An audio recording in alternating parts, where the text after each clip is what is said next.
Ça va commencer comme ça. Allez, nickel. Ça va, Louis? Ça va et toi? Ça va super. Deuxième retour sur Là on discute. Retour. Mais les gens ils vont pas capter parce qu'ils vont se dire mais attends Louis on l'a pas vu sur Là on Non. discute. Peut-être il y a 10 ans, mais... Non. Je raconte l'anecdote parce que Louis est venu il y a 2 mois, 3 mois. 3 mois, ouais. Peut-être. 3 mois. On avait filmé un super épisode et il est tombé dans les méandres de mon disque dur, fichier corrompu. Bah, j'espère que je suis pas le chat noir et qu'aujourd'hui ça va marcher. Non, t'inquiète que là on a Ouais. tous les backups du monde pour faire en Ok. sorte que tout soit sauvegardé. En tout cas, je te le reformule. Encore merci d'être revenu sur Plaisir. Là on discute. Ça fait plaisir. Et puis les Voilà. amis, c'est la première fois que vous voyez Louis sur la chaîne, mais peut-être que vous l'avez déjà vu sur YouTube. Probablement. Ça commence à avoir des vidéos qui sont bien populaires là. Hein. Ouais, là, les 2 dernières, on va en sauter quelques-unes, mais les 2 dernières qui ont très bien marché, ont très très bien marché. Donc incroyable. Incroyable, ouais, c'est possible, j'espère. C'est comment dire, la cristallisation de ton professionnalisme et de ta fine analyse Cinématographique. Bah, cinématographique. ça fait plaisir, Attends, merci. est-ce que j'ai vu ça la semaine dernière? Ta bio Insta, c'est d'acteur raté à J'ai youtubeur, non, un truc. Ouais, en gros, j'ai mis acteur raté, donc j'ai commencé YouTube. Effectivement, bah en vrai, j'ai suffisamment le recul sur moi-même pour me dire que j'ai pas percé dans le cinéma en tant qu'acteur. Mais attends, on peut considérer être un acteur raté? Parce que c'est quoi un acteur raté en fait? C'est un acteur qui a pas de contrat, qui fait pas de film. C'est un acteur qui, en vérité, pour moi, alors c'est le storytelling aussi sur Instagram. Bien sûr, toi, on sent la touche d'humour Voilà, c'est ça. parce que tu le vis assez bien, j'imagine. Et Tout va c'est bien, pas- tu vois, c'est ok. Je pense qu'un alors acteur raté, ce serait quelqu'un qui a peut-être passé toute sa vie à essayer d'être comédien ou comédienne et qui a pas réussi, tu vois. Ouais. C'est malheureux. Il y en a des milliers. Hein. Bah ouais, parce que c'est un boulot où très peu réussissent au final. Ouais, bah je sais pas quels sont les stats, tu vois, mais je pense que 1 sur 1 million, peut-être, Ouais. si ce n'est plus. Tu vois, qui arrive vraiment à percer, à en vivre et tout machin. Donc moi je joue dessus parce qu'effectivement j'ai trimé que 1 an à essayer d'être acteur. J'ai commencé YouTube, aujourd'hui j'en ai plus rien à faire d'essayer d'être comédien, tu vois. Mais bon, c'est pour le storytelling. Et ça passe bien. Et ça passe bien, écoute, ça marque au moins. C'est un hook très efficace. Bah écoute, je hook fais bien très mon boulot alors, ça fait plaisir. Mais d'ailleurs, comment on peut se qualifier, comment on peut se qualifier d'acteur? Est-ce qu'il y a un diplôme pour ça? Non, il y a pas. Coiffeur, tu vois, t'as un diplôme. Mm, mm. Avocat, t'es obligé de passer un diplôme. Est-ce que moi, demain, si je joue dans une fiction qui passe sur YouTube ou sur Amazon Prime, Ah, est-ce que tu seras acteur? est-ce que je suis acteur? Est-ce que je suis comédien? Mais je pense que c'est comme youtubeur, tu vois, t'as aucun diplôme qui dit que t'es Mm. youtubeur. Ce qui va qualifier le fait que les gens te voient comme un youtubeur, c'est ta réussite, en vérité, sur YouTube. C'est-à-dire qu'aujourd'hui, bah, t'es Nassim, t'as plein d'abonnés, ça fait 10 ans que tu fais ça, tu es youtubeur, tu peux le dire, tu vois. Ouais. Comment tu te présentes quand tu te présentes aux gens? Eh ben, tu sais quoi? Avant, j'avais pas peur, mais je me considérais pas comme youtubeur. Ok. Maintenant, c'est vrai que je le dis un peu plus avec fierté. Bah ouais. Parce que d'une part, c'est un boulot un peu plus reconnu, entre guillemets. On Sûr. sait que ça demande une expertise, parfois une équipe, etc. Donc oui, c'est vrai que maintenant, je peux me qualifier de youtubeur. Ouais, bah, je pense que ouais, avant, il devait y avoir plus la honte de dire, ah, putain, t'es là, Ouais. t'as 30 balais, t'es C'est ça. youtubeur, tu vois. Exactement ça. Mais au final, aujourd'hui, Exactement c'est ça. ouais, les gens savent qu'il y a du boulot derrière, tu vois. Je pense qu'acteur, c'est pareil, tu vois. Moi, c'est vrai quand j'ai essayé d'être comédien et que les gens me demandaient ce que je faisais dans la vie, quand je disais que j'étais comédien, je savais que dans leur tête, ils se disaient, ah ouais, t'es chômeur. C'est vrai qu'il y a Tu un vois. petit a priori. Hein, Un sur a ça. priori. Ah ouais, t'es un troubadour, tu fais du jonglage en claquette avec un sarouel, tu vois. Et c'est la même chose. Moi, j'ai fait une filière littéraire, c'était pareil. Et en fait, j'ai continué dans le délire où les gens te voient comme un troubadour. Et c'est vrai que jusqu'au jour où ça marche. Tu vois, jusqu'au jour où tu vas faire un film, ce que je n'ai pas fait, et où là les gens, tu vas dire ouais, je suis comédien, ils vont dire ah ok, t'as joué dans des trucs, tu me posais la question Ouais. et que j'étais dans rien, je disais non mais t'inquiète, ça arrive, là j'ai des projets en cours, j'ai des castings, j'ai un agent, tout va bien et tout machin, et puis au final rien du tout, et donc j'ai lâché l'affaire parce que ça me plaisait plus d'essayer. Bah ouais. Mais je pense que ouais, tu peux te qualifier d'acteur quand tu commences à tourner un peu, tu vois. Mais en fait, ça veut presque dire que les acteurs célèbres aujourd'hui, c'était des acteurs ratés jusqu'à ce que ça devienne des acteurs célèbres. Bah ouais, carrément. Mais justement, tu vois, genre, prenons Louis de Funès. J'ai fait une vidéo sur Louis de Funès. Allez la Mais voir. est-ce que c'est le parfait exemple? C'est un mec, il a percé à 40 piges. Ouais. Et avant ces 40 piges, il a fait des petits rôles, mais vraiment des rôles secondaires. Il était même pas crédité au générique. Ah ouais. Ouais, tu vois, donc vraiment du rôle secondaire. Et on parle de Louis de Funès, qui est genre le plus grand acteur de l'histoire de France, en vérité. Je suis Pour la d'accord. plupart des gens. Complètement. Il est connu aux États-Unis, le gars, tu vois. Genre, c'est vraiment une légende. Et au final, ce gars-là, pendant 40 ans de sa vie, c'était une galère. Je pense que les gens autour de lui devaient se dire, ah, mais frérot, lâche l'affaire, c'est bon, arrête un peu. Et en fait, le gars, il a continué, et bam, un jour, ça a pété. Bon, aujourd'hui, percer à 40 ans, quoique je pense que t'as plus de chances de percer dans le cinéma Un peu en plus tard. vieillissant. Ouais, t'as plus de maturité dans ton jeu, même physiquement, tu vois. Parce qu'au cinéma, en France, c'est soit les mecs très jeunes, qui vont peut-être avoir 25-30, mais qui vont faire beaucoup plus jeunes, qui passent sur des rôles de 16-17. Moi, j'étais recalé d'un casting parce que j'avais trop bien géré le casting, tu vois. Film français, premier rôle et tout, je fais le casting, la meuf, elle me dit, c'est génial, mais tu fais trop vieux. J'avais 19 ans. Hein. Ah ouais. Je dis mais je me suis rasé. Elle me dit ouais non mais Ça marche pas. ça marche pas. Tu t'es trop grand, tu fais trop âgé. Et au final c'est Paul Kircher, je sais pas si tu vois qui c'est, Non. qui a eu le rôle et qui est un mec qui est peut-être plus âgé que moi et qui fait vraiment 14, 15, 16 ans quoi. Et c'était pour jouer un personnage qui a la quinzaine. Qui a ouais 16, 17 ans. Ah ouais. Tu vois et du coup au final ce jour-là je me suis dit, ah ouais en fait du coup je suis dans un entre-deux pourri qui fait que je suis pas assez vieux pour jouer des rôles de mecs de 30-35 mais trop jeune pour jouer des et trop vieux par contre pour jouer des mecs plus jeunes. Et ouais, du coup, je pense que l'âge de 25 ans est pas ouf quand tu veux être acteur à 20-25 ans et que parfois en vieillissant, tu as peut-être plus de chances de péter. Parce qu'en fait, ça se compte sur le doigt d'une main des personnalités françaises, des acteurs ou des actrices dont tu suis la carrière de très jeune jusqu'à très très vieux. Bah ouais, il y en a, tu vois, il y en a surtout peut-être plus aux États-Unis, en France. En France, t'as Pierre Niney quand même qui a percé. J'allais dire Pierre Niney et je pensais en femme, je pensais à Leila Bekti. Parce que elle fait de l'acting depuis assez jeune. Ouais, c'est vrai que Géraldine Nakache, leur premier film, Tout ce qui brille, tu vois, où ça, je sais pas, c'est peut-être pas leur premier film où elles ont vraiment pété ensemble. Mais c'était sûrement il y a 15-20 ans. Hein. Ouais, je dirais 15, peut-être pas 20 ans, peut-être peut-être 15 ans, non, peut-être un peu plus, t'as raison. Et ouais, tu vois, il y en a quand même. Adèle Exarchopoulos aussi, qui a percé vraiment jeune. Et non, il y en a, mais c'est vrai que parfois t'as les acteurs plus vieux. Après, c'est peut-être pas notre génération. Je pense à des mecs genre, tu vois, Gérard Lanvin. Je sais pas pourquoi je pense à lui. C'est même pas ma génération. C'est même pas ta génération. Mais qui a toujours été vieux pour nous, tu vois. Comme Morgan Freeman ou comme des mecs comme ça, tu vois. C'est vrai. Tu les as connus vieux et en vrai, je sais pas si genre nos arrière-grands-parents les ont connus au début. Ouais. Peut-être, je sais pas. Mais je pense que ouais, tu peux percer à 30, 35. C'est l'âge de maturité. Tu trouves que c'est un métier ingrat ou pas forcément? Ah ouais, c'est tombé. Ouais. C'est, je pense, un des métiers. Alors attention. Il y a des métiers bien plus ingrats que le métier d'acteur, mais la galère en fait que tu vas ressentir en étant comédien peut être comparée, je pense, à la galère que certaines personnes vont sentir quand ils vont faire des jobs alimentaires. Il y a pas d'échelle, évidemment, c'est pire d'être plongeur dans un restaurant, c'est bien plus ingrat. Je l'ai fait, je tiens à le dire, au moins comme ça me dédouane. Plutôt que tu vois, en fait, ça change rien parce qu'en fait, acteur, t'as pas de boulot. Donc t'as rien qui rentre, t'as pas d'argent qui rentre. Soit tu fais des trucs à côté, tu te débrouilles un peu. Généralement t'es serveur, et c'est ce que je disais la première fois. Et je pense qu'à Paris, un serveur sur 4 veut être comédien, tu vois. Ouais. Et c'est vrai que genre en vrai, tu n'as pas d'argent, tu galères et t'es là, t'es chez toi, t'attends qu'on t'envoie un mail, t'attends que quand t'es en agence. Et sinon, t'envoies des mails toute la journée pour trouver un agent pour qu'il trouve des castings. Et t'as aucun agent qui te répond parce que soit ta bande démo, donc la bande démo pour ceux qui savent pas, c'est un peu ton générique, on va dire. Enfin, c'est ton edit TikTok de tes meilleurs passages d'acting, tu vois. C'est une bonne comparaison. Voilà. Sauf que quand t'es genre en sortie d'études et que t'as fait 3 courts-métrages étudiants qui sont pourris, mal éclairés, avec le son un peu grésillant, tu vois, bah c'est pas ouf. Ton edit TikTok il flop. Ah ouais, du coup ta bande démo c'est ça. Ta bande démo, c'est truc amateur que t'as pas trop envie de partager. T'as envie, t'es nul, tu vois. Moi je sais que j'avais la chance d'être dans une école où il y avait aussi des élèves en réalisation, donc j'avais des images. Mais t'as des écoles où tu dois aller faire tous les projets étudiants aux 4 coins de la France non rémunérés pour essayer d'avoir juste des images. Et aujourd'hui, t'as des sociétés qui s'occupent de te faire la bande démo directement. Ils sont malins. Ouais, c'est malin, c'est un bon business. Tu viens chez eux, ils ont un truc de tournage et tout, ils te filent des scènes, bam, ça te fait ta bande démo. Ah, donc tu fakes un petit peu Tu le fakes truc pour avoir ta bande démo. Ouais, tu fakes tout. Et au moins c'est quali, c'est machin. Et c'est un bon business, c'était une bonne idée de business à lancer ça il y a 5 ans je pense. Mais ça y est, il réfléchit déjà. Les amis, non mais voilà, bon tu vois après ça vaut ce que ça vaut et une bande démo c'est pas moi quand j'ai été recruté en agence, c'était pas ma bande démo parce qu'il m'a dit ta bande démo est pourrie, c'était surtout mon book photo où j'avais des photos pourries aussi, mais au moins il a pu voir un peu ma gueule et lui bon OK, il y a peut-être un truc à faire. Potentiel. Il avait tort. Ça n'a pas marché. Ça n'a pas marché. Mais voilà et ouais au final très compliqué, c'est un métier ingrat parce que bah tu galères en fait, tu te fais recaler. La barrière avec voilà, plongeur dans un restaurant, t'es plongeur, c'est ton métier, toi ta personne, c'est séparé. Quand t'es comédien, c'est hyper difficile de séparer ton ego personnel de ton ego dans le boulot parce qu'au final, quand tu vas faire un casting, ce que tu vas proposer, c'est toi en tant qu'homme ou en tant que femme devant une caméra. Quand tu vas commencer à pleurer, quand tu vas, même si c'est un rôle, tout ça machin, ça reste toi.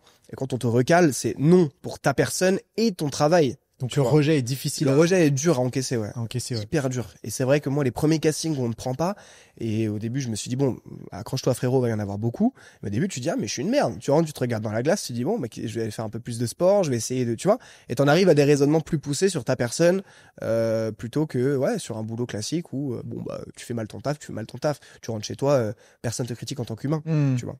Sauf si t'es une merde. C'est autre chose, tu vois. C'est une autre histoire. Mais voilà. C'est vrai que ça doit être difficile de faire la part des choses. Et j'imagine que beaucoup d'acteurs, tu penses que certains acteurs s'en servent comme force, tu vois? Le fait d'être un peu torturé entre guillemets, d'avoir subi des rejets, s'en servent pour construire leur personnalité et peut-être le retranscrire dans le jeu qu'ils pourraient avoir? Bah, je pense que t'es obligé, ça va te donner la dalle d'une certaine manière. Si t'as la mentalité et que c'est vraiment ton rêve, le fait d'être rejeté va dire ok, bon bah je reviendrai plus fort, comme dans les animés, tu vois. Pierre Ninet avec François Civil, ils avaient fait une série qui s'appelle Casting. Ou un court-métrage, pardon, qui s'appelle... Il y a la série Casting et il y a un court-métrage qui doit s'appeler Le Casting ou quoi, avec François Civil, regardez sur YouTube, où ça parle de ça. C'est un jeune comédien qui est joué par François Civil, qui vient faire un casting et en fait c'est horrible, tu vois. Et après il y a une série qui a été déclinée et ça représente vraiment bien ce truc-là. Et je crois que François Civil disait en interview, bah voilà, ça c'est la réalité. Et Pierre Ninet aussi en parlait parce que je regardais beaucoup d'interviews de lui à l'époque, j'étais très fan. Maintenant moins, mais à l'époque oui. Et il disait voilà, le rejet en casting c'est quelque chose de très compliqué. Tu te prends une grande baffe dans ta tête et tu rentres chez toi et tu te sens trop mal, tu vois. Et ouais, il y en a que ça va driver, il y en a que ça va décourager. Moi ça m'a découragé, tu vois. Je pense ça peut se comprendre. Hein. Ouais, après moi c'est personnellement c'était je pense que je me suis trompé de rêve, tu vois, en essayant d'être comédien. Et je pense qu'il y en a, moi j'ai des amis dont c'est vraiment le but ultime. Et mine de rien, ils s'accrochent et ils continuent. Donc ça dépend de ta personnalité, tes ambitions à ce niveau-là, je pense. Ouais, en plus en tant que personne, on évolue. Des fois, ce qu'on avait envie de faire à 15 ans, c'est plus la même chose à 20 ans. Exact. Donc c'est des parcours de vie qui sont différents. C'est ça.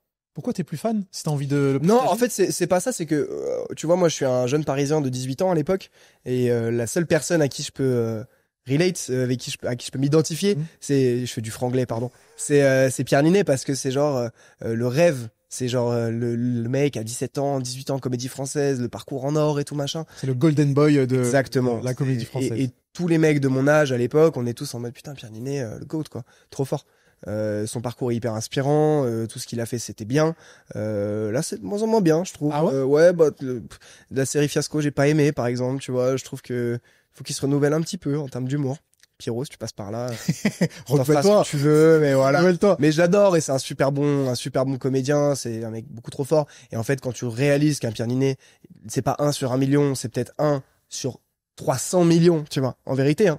Genre un mec comme ça, il y en a pas deux. C'est vraiment l'acteur d'une génération. C'est l'acteur d'une génération et objectivement, on le considère comme un bon acteur. Ah oui, je pense que il y en a qui vont pas aimer le style, de toute façon c'est comme tout, tu vois. Oui, les goûts et les couleurs. Les goûts et les couleurs, il y en a qui vont détester Pierre Ninet, même si je pense que si tu discutes 4-5 minutes avec eux, ça va pas être très très fondé. Il y en a qu'on peut détester, voilà, Pierre Ninet, objectivement, il est bon dans tous ses rôles.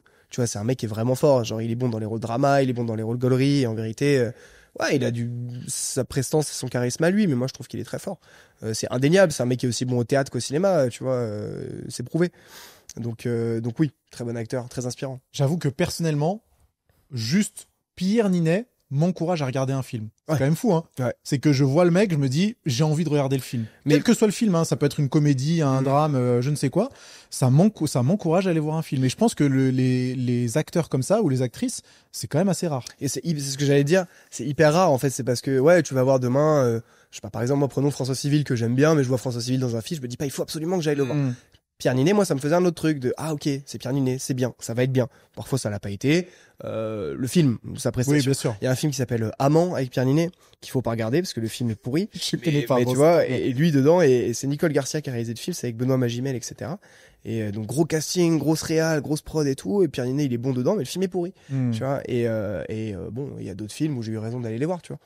Donc ouais, il y a un truc où pendant un moment donné. C'est peut-être un petit peu passé maintenant, mais moi surtout quand j'étais dans le mood de vouloir devenir acteur, Pierre Ninet c'était genre il faut regarder, il faut prendre des notes quoi. Tu vois, genre le parcours est magnifique, tout ce qu'il fait c'est exceptionnel, pourquoi lui et pas moi, tu vois. Et ça se ressentait, on était beaucoup à penser comme ça. Ça parlait beaucoup de lui dans mon école. Hein. J'ai fait une vidéo sur lui aussi, et je raconte ça dedans que ouais, ok, tous les jours en fait, on parlait de lui quoi. C'est fou ça. Ouais. Et pour rester un tout petit peu sur Pierre Ninet, tu dis que selon toi, il faudrait qu'il se renouvelle. En fait, tous les acteurs passent par cette période, non? Tu trouves pas? C'est obligatoire. Où ils deviennent tellement populaires que, au final, ils se retrouvent dans des rôles qu'ils ont déjà fait plusieurs fois, et c'est peut-être même à leur place très dur de se renouveler. Je pense que c'est hyper dur et c'est hyper facile en position de spectateur de dire il faut qu'il se renouvelle. Moi, je pense que c'est juste que ça fait longtemps qu'il m'a pas surpris dans un film, tu vois. Et je sais que là, il a ralenti le rythme. À un moment donné, il était beaucoup au cinéma. Là, ça doit faire 1 an qu'il n'y a pas eu de film avec Pierre Ninet, peut-être. Ça fait un petit peu. Ça. Tu vois, et du coup, je suis curieux de voir. C'est vrai. Ouais. Où es-tu, Pierre Ninet? T'es où? Et je suis curieux. Ça charbonne pas, là. Pas ce qu'il fait. Mais je suis curieux de voir ce qu'il va faire après. Et en vrai, même d'aller chercher des rôles vraiment complètement différents. Il y a des acteurs qui ont toujours eu une variété énorme de rôles, qui ont percé avec, tu vois, par exemple, Cillian Murphy. Un de ses premiers rôles au cinéma, c'est une personne transgenre, tu vois. Et peu de gens le savent, peu de gens ont vu ce film-là. Ouais, je savais pas. Ouais, c'est un film. Comment il s'appelle? Je retrouverai plus le nom. Je retrouverai plus le nom. Mais bref, donc un rôle hyper différent de ce pourquoi les gens l'ont connu, tu vois. Cillian Murphy, c'est Thomas Shelby dans Peaky Blinders. Et quand tu reviens en arrière, tu te dis ah ouais, en fait, il a fait plein de films d'auteur, trucs indépendants, qui ont rien à voir avec les raisons de son succès. Pierre Ninet, il a percé direct. Donc aujourd'hui, ouais, les gens ont plus les yeux sur lui, c'est plus difficile dans sa position. Je compare pas Cillian Murphy et Pierre Ninet, c'est incomparable, on n'est pas dans les mêmes pays, dans les mêmes budgets, ça n'a rien à voir, mais c'est des mecs qui viennent du théâtre à la base tous les deux. Parce que Cillian Murphy au début, c'était un acteur de théâtre mid, qui a pété avec une série, et Pierre Ninet, ça a été genre le mec premier à 18 ans à rentrer à la Comédie Française, tu vois, ou à peut-être un petit peu plus âgé. Mais ça a forgé sa légende, tu vois, et tous les yeux sont sur toi à ce moment-là. Cillian Murphy, je crois que le premier film que j'ai vu de lui, c'est 28 jours plus tard. Hein. Ouais, bah ça doit être son 3e, 4e film peut-être, tu vois, qui a vraiment pété. Il y a eu Disco Pigs avant, qui est du coup tiré d'une pièce de théâtre dans laquelle il a joué genre 5 ans. Et quand ils ont fait le film, là, il s'est vraiment fait connaître. Il faudrait que je retrouve le nom de ce film. Je sais pas si tu mets des inserts au montage, des noms des films. Je mettrais juste pour toi, je te mettrais pour moi. juste pour toi. Mais les gens seraient peut-être intéressés de voir Cillian Murphy du coup ouais. grimé, enfin pas grimé, c'est pas le cas. Mais je crois que c'est même plus qu'une personne transgenre, je crois que c'est une drague dans le film. Je me souviens plus. Mais ça attise ma curiosité. Mais ouais. On mettra l'insert au montage. Mais t'as mentionné un truc sur Pierre Ninet, 18 ans, comédie française. Ouais, un truc comme ça. Genre c'est une perf impressionnante. Il y en a, voilà. Alors à l'époque où ça lui arrive, c'est le premier. Ah ouais. Là aujourd'hui, il y en a quelques-uns qui sont hyper jeunes. Il a ouvert la porte. Ouais, il a ouvert la porte. Mais à l'époque où ça lui arrive, c'est genre le premier, et puis surtout d'avoir un premier rôle, quoi. Moi, j'ai eu la chance de beaucoup y aller à la Comédie Française à Paris. D'ailleurs, il y a des trucs gratuits pour les étudiants. Pitié, faut y aller au moins une fois dans sa vie. Mais tu pourrais nous dire ce que c'est, peut-être rapidement, hein, sans... Ouais. Alors c'est tout simplement une institution qui a été fondée du coup par Molière, le GOAT, le patron du théâtre. Comédie Française, c'était ouais, c'est ça, moi. tu vois. Et du coup, c'est genre peut-être que je dis une énorme bêtise là, mais de mémoire c'est ça. Hein. Mais peut-être que je dis une grosse bêtise. Mais je crois Margot, fact. Non, mais si. Si, c'est lui, ou alors, enfin, il est en relation avec le truc, tu vois. Okay. Et c'est genre, après, attention, je suis pas historien du théâtre, mais c'est devenu une institution du théâtre en France, où t'as un magnifique théâtre en plein milieu de Paris, et du coup. Donc t'as le théâtre de la Comédie Française. T'as le théâtre il y a même plusieurs théâtres. T'en as un au Louvre, t'en as un dans le 6e arrondissement à Paris. Ouais, trop bien. Et le théâtre principal est Palais Royal à Paris, et c'est genre, c'est magnifique. Tu rentres là-dedans, c'est vraiment, t'as tout ce qui a été fait au théâtre, t'as des photos, des cadres, des tableaux, des trucs cool. Et c'est vraiment genre l'institution, tu vois. Je connais pas l'opéra, mais je pense qu'Opéra Garnier, ça doit être un truc similaire. Et du coup, t'as des pensionnaires à la Comédie Française, c'est hyper élitiste, hyper fermé. Donc t'as des gens qui arrivent à y rentrer parce qu'ils sont très bons, qui deviennent pensionnaires, donc ils jouent dans toutes les pièces et ils ont une rémunération mensuelle. Et en fait, après, c'est des gens qui vont jouer au cinéma. Et quand tu vois une affiche de film avec écrit en dessous de la Comédie Française, ça veut dire qu'ils viennent de la Comédie Française. Et ils sont prêtés de la Comédie Française. C'est comme au football. C'est comme un prêt au football. Sauf que après, Pierre Ninet, lui, il a décidé de sortir de la Comédie Française à 25 ans. Et c'était genre le scandale à l'époque. Tu vois, comment hostile, tu vois, t'en as qui passent leur vie à la Comédie Française et qui font quand même des films à côté. Et lui, il voulait, voilà. Et pourquoi on en sort? Parce que t'as des acteurs qui sont plus âgés, qui sont encore à la Comédie Française. Des acteurs dont les gens ne savent même pas qu'ils appartiennent à la Comédie Française, tu vois. Laurent Lafitte, par exemple, un mec qui encore que tu peux voir jouer au théâtre à Paris gratuitement, du coup. Attends, quoi? Ouais, bien sûr. Moi, ça m'est arrivé, je l'ai vu, tu vois. Marina Foïs, Marina Foïs, elle l'est pas, je suis pas sûr. T'as Laurent Lafitte, t'as Denis Podalides. Si tu mets sa tête, les gens verront qui c'est. Tu vois, des mecs très âgés qui ont été là-bas toute leur vie, c'est trop bien, qui ont pété comme ça. C'est un vrai tremplin, la Comédie Française. Ok, donc c'est une réputation française bien établie. Ouais, ça doit être le truc le plus élitiste dans un domaine artistique en France. Tu vois, tu dois avoir les Beaux-Arts et la Comédie Française. Je pense que ça se compare. Ok, Margot, vas-y, dis-nous. Okay. Oh là là, mais quel boss. Ok, moi j'étais pas trop loin, voilà. T'étais bien. Ouais, donc le mec, le roi de France a dit lui, je vais lui faire un petit théâtre comme ça, tu vois. Et après Pierre Ninet, bam, il a rincé Molière. Ouais, c'est ça. Et il y a une grosse différence entre le théâtre et le cinéma, parce que là on parle de Comédie Française, mais c'est du théâtre. C'est que du théâtre. C'est que du théâtre. Uniquement du théâtre. Et eux, ils ne font rien en rapport avec le cinéma. Okay. C'est très traditionnel. Hein. C'est vraiment, t'as beaucoup de pièces qui sont ça va jouer quasiment que Molière, Feydeau aussi. Et parfois des trucs un peu plus jeunes où t'as des metteurs en scène qui arrivent et qui vont faire des trucs, qui redonnent un nouveau souffle au théâtre, à la Comédie Française. Mais c'est très traditionnel. Et la formation pour jouer au théâtre et jouer dans des films, excuse-moi, c'est la même? Ouais, alors, tu vois, moi, dans mon école, c'était vraiment accès théâtre et cinéma. Ok. T'as des écoles où on va te faire jouer du théâtre classique, etc. Nous, on nous apprenait le jeu devant la cam, on nous apprenait l'exercice du casting aussi. Donc ça, c'était très bien, tu vois. Ah ouais. Mais quoi qu'il arrive, au fond, le métier est différent, mais les basiques sont les mêmes. Savoir gérer ton corps, que ce soit devant une caméra ou sur une scène de théâtre, c'est relativement différent. Mais je pense qu'il faudrait plus spécialiser les écoles en, ok, tu veux faire du ciné, on va t'apprendre à faire du ciné.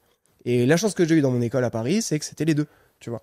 Il y a des écoles parisiennes où c'est vraiment full théâtre, que théâtre, et après les mecs ils passent un casting pour la première fois de leur vie, tu vois. On allume une cam et c'est la première fois qu'ils sont devant une cam, tu vois. Et du coup ils sont déboussolés.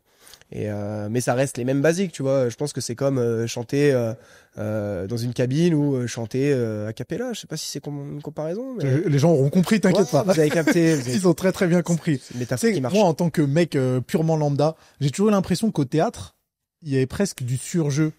Ah, c'est intéressant. Par rapport à ce qu'on pourrait voir au cinéma, qui est plus nuancé, plus calme. Est-ce que il y a déjà un problème logistique qui est qu'au théâtre, t'es obligé de parler plus fort pour que tout le monde t'entende? Bien sûr. Ça vient de l'écriture. Souvent, alors ça dépend de ce que tu vas voir, mais quand ça va être des pièces anciennes, tu sais, c'est écrit en alexandrin, donc 12 syllabes, avec des rimes à chaque fin de phrase. Et en fait, l'alexandrin, c'est un truc hyper précis à apprendre. Là où tu vas mettre ton inflexion sur quel mot tu vas appuyer. En fait, l'alexandrin est conçu pour donner des directives à l'acteur sur la façon de jouer ce qui est écrit, tu vois. Et ça les gens le savent pas, mais en fait quand c'est écrit d'une certaine manière, Molière quand il va écrire en alexandrin, il te dit à travers son texte comment jouer son texte, tu vois, ouais, je vois. parce que les rimes font que l'écriture fait que les virgules font que, tu vois. Et du coup en fait t'as pas beaucoup de liberté sur un texte comme ça, et les meilleurs acteurs eux sont ceux qui arrivent à s'en détacher le plus, et quand tu vois ça c'est magistral. Moi qui suis beaucoup allé au théâtre, quand tu ne vois plus le texte et que tu vois un acteur et t'oublies que c'est Molière qui a écrit, je prends Molière parce que c'est le plus connu, là tu dis ah ouais il y a une perf de fou, mais t'es obligé de surjouer un petit peu parce que bah déjà à l'époque ça se jouait comme ça, c'est des personnages très hauts en couleur, tu vois, on parlait de Louis de Funès qui joue, bon là on part très théâtre tu vois, mais qui joue l'avare au cinéma, il est quand même comme ça malgré le fait que ce soit un film, ouais. Tu vois, donc ça prouve qu'en fait c'est juste le texte. Les pièces plus modernes sont beaucoup plus, parfois t'as des micros sur scène, Ah ouais. mais tu vois, pour avoir joué au théâtre plusieurs fois dans ma vie, ce qui est une expérience pardon de zinzin avant que je m'étouffe, c'est trop bien parce que bah t'es libre, t'as un plateau, tu peux prendre tout l'espace que tu veux, mais il faut parler fort. On appelle ça timbrer dans le monde du cinéma et du théâtre, enfin du théâtre surtout. Et voilà, il faut que les gens t'entendent parce que le mec qui paye sa place 10 € tout au fond, qui t'entend pas, ça m'est déjà arrivé, tu vois. Ah ouais. Et là t'as le seum, hein. Tu captes un mot sur 4 de ce qui se dit, tu comprends rien, tu sors, t'es pas content. Et c'est différent du cinéma où t'as la caméra qui est placée à un endroit, toi t'as ta marque limite. Ouais, premier tournage de court-métrage, les mecs me disaient tu parles trop fort là. Le micro est là, hein, ça sert à rien de parler aussi fort, tu vois. Et du coup, j'étais en mode, ils ont raison, je vais faire saturer tout. Et au final, parce que bah, on m'avait appris au début que de jouer pour un public qui est en face de toi. Et c'est bien différent. Tu connais trop de trucs, hein. Bah c'est l'école, tu vois. Bah en vrai moi j'ai eu la chance, tu vois, de beaucoup aller au théâtre quand j'étais petit avec ma grand-mère. Ma grand-mère était passionnée. Ma famille était, mon arrière-grand-père mettait en scène des pièces à la Comédie Française. Oh, tu vois. Ouais. Ah ouais, très bien. Ça c'était dingue. Dis-toi, j'étais à l'école et en cours de français, la prof parfois passait des extraits de pièces qui étaient montés par mon arrière-grand-père sans le savoir, tu vois. Et du coup je levais la main, je dis ah c'est marrant. Ah ouais, la fierté. Ouais, tu vois. Et du coup ma prof de français me kiffait après. Alors qu'à la base elle m'aimait pas. Mais ouais c'est ouf. Et du coup, moi, tout de suite, j'ai eu ce truc dans ma famille de, ok, bon, on va te montrer ce que c'est le théâtre, c'est l'héritage familial. Et du coup, bah, moi, j'ai quand même kiffé ça. Ah ouais, j'avais la chance d'avoir la fibre du truc et d'aimer ce que je voyais, d'aimer voir des gens. Tu vois, ça va depuis tout petit, mais ma grand-mère m'emmenait voir les Guignols. Donc, les Guignols, c'est un spectacle de marionnettes, tu vois, au jardin quand j'étais petit. Et j'adorais le fait qu'il y ait un truc en live, en fait, qui se fasse devant moi. Et ma culture ciné arrivait bien après ma culture théâtrale, tu vois. Quand j'étais petit, je captais rien au théâtre. Je voyais des mecs s'agiter dans tous les sens, je comprenais rien. Et puis après, à 9, 10 ans, tu commences à comprendre ce qui se dit parce que des textes écrits à l'époque c'est particulier, hein. Parfois t'as que du sous-texte aussi, tu comprends pas, c'est beaucoup du second degré, c'est un peu comme les fables de La Fontaine. Les fables de La Fontaine c'est que de la métaphore. Feydeau au théâtre et ce que Jean de La Fontaine est à la poésie, tu vois. Et du coup c'est vraiment très sournois comme écriture. Et du coup, pour un gamin de 9 ans, tu comprends rien. Mais après, quand tu grandis et que tu comprends, tu te dis, ah, le bâtard. Tu vois, là, tu dis, en fait, c'est un rap contenders de zinzin, ce qui se passe. Comme quand ta prof t'explique pour la première fois que Jean de La Fontaine, il est en train de tailler la cour du roi, mais qu'en fait, il te fait passer ça par des animaux, tu vois. Ouais, trop fort. C'est la même chose. Et il y a des textes, même encore aujourd'hui, parfois, ça m'arrive de me poser sur des trucs et tout, et de me dire, mais comment c'est possible d'avoir pu penser à ça? J'ai tellement de respect pour des pièces de théâtre de 2h30, écrites qu'en sous-texte, en alexandrin, donc tu dois tout faire rimer, tout doit faire 12 syllabes, etc. Et en fait, les mecs, même en ayant cette contrainte-là, qui est une contrainte traditionnelle d'époque, ils arrivent à te faire passer des messages de fou, tu vois. Et bon voilà, après c'est peut-être un truc de nerd ou quoi, ou de geek du théâtre, et pourtant je suis vraiment pas le plus fin connaisseur de théâtre qu'il existe, mais c'est très marquant. Quand tu as le shift pour la première fois de te dire ah mais en fait c'est trop stylé, tu vois. Et Shakespeare c'était un petit peu pareil, tu vois, bon dans un autre pays, mais c'est des mecs, c'est des génies, c'est des véritables génies de leur art, tu vois. Mais je crois que tu viens de donner envie à tout le monde de Ouais. se remettre dans le théâtre ou de se mettre dans le théâtre. Ouais, mais c'est dur parce que le théâtre aujourd'hui c'est chiant. On a TikTok, on a Insta. Moi, ma copine est metteuse en scène, donc elle écrit une pièce de théâtre, elle a écrit, qu'elle a joué, et elle a beaucoup communiqué dessus sur les réseaux sociaux. Ce qui a fait que ça a pu ramener du monde grâce à TikTok, grâce à Insta. Et il y a encore des gens qui y vont, tu vois. Il y a encore des jeunes qui y vont. Mais t'es obligé de donner la friandise, tu vois. C'est comme sur les réseaux. Bien sûr. Aujourd'hui, le théâtre, c'est un aspect hyper vieillot. Qu'est-ce que je vais aller regarder des mecs jouer pendant 3-4 heures? Ça m'intéresse pas, tu vois. Et ouais, il y a beaucoup de mauvaises pièces. Il y a beaucoup de pièces qui sont mal mises en scène, qui sont très chiantes, très longues. Ça m'est arrivé, tu vois. Il y a des trucs, je suis parti avant la fin, parfois. C'est peut-être ça le problème. C'est pas le théâtre qui, peut-être que c'est pas le théâtre qui est en soi trop vieux. C'est ce qui se joue, c'est ce qui se fait. C'est ce qui se fait. Et ouais, c'est dommage. C'est dommage parce que si demain tu avais Interstellar mis en scène au théâtre, t'as plein de gens qui iraient, tu vois.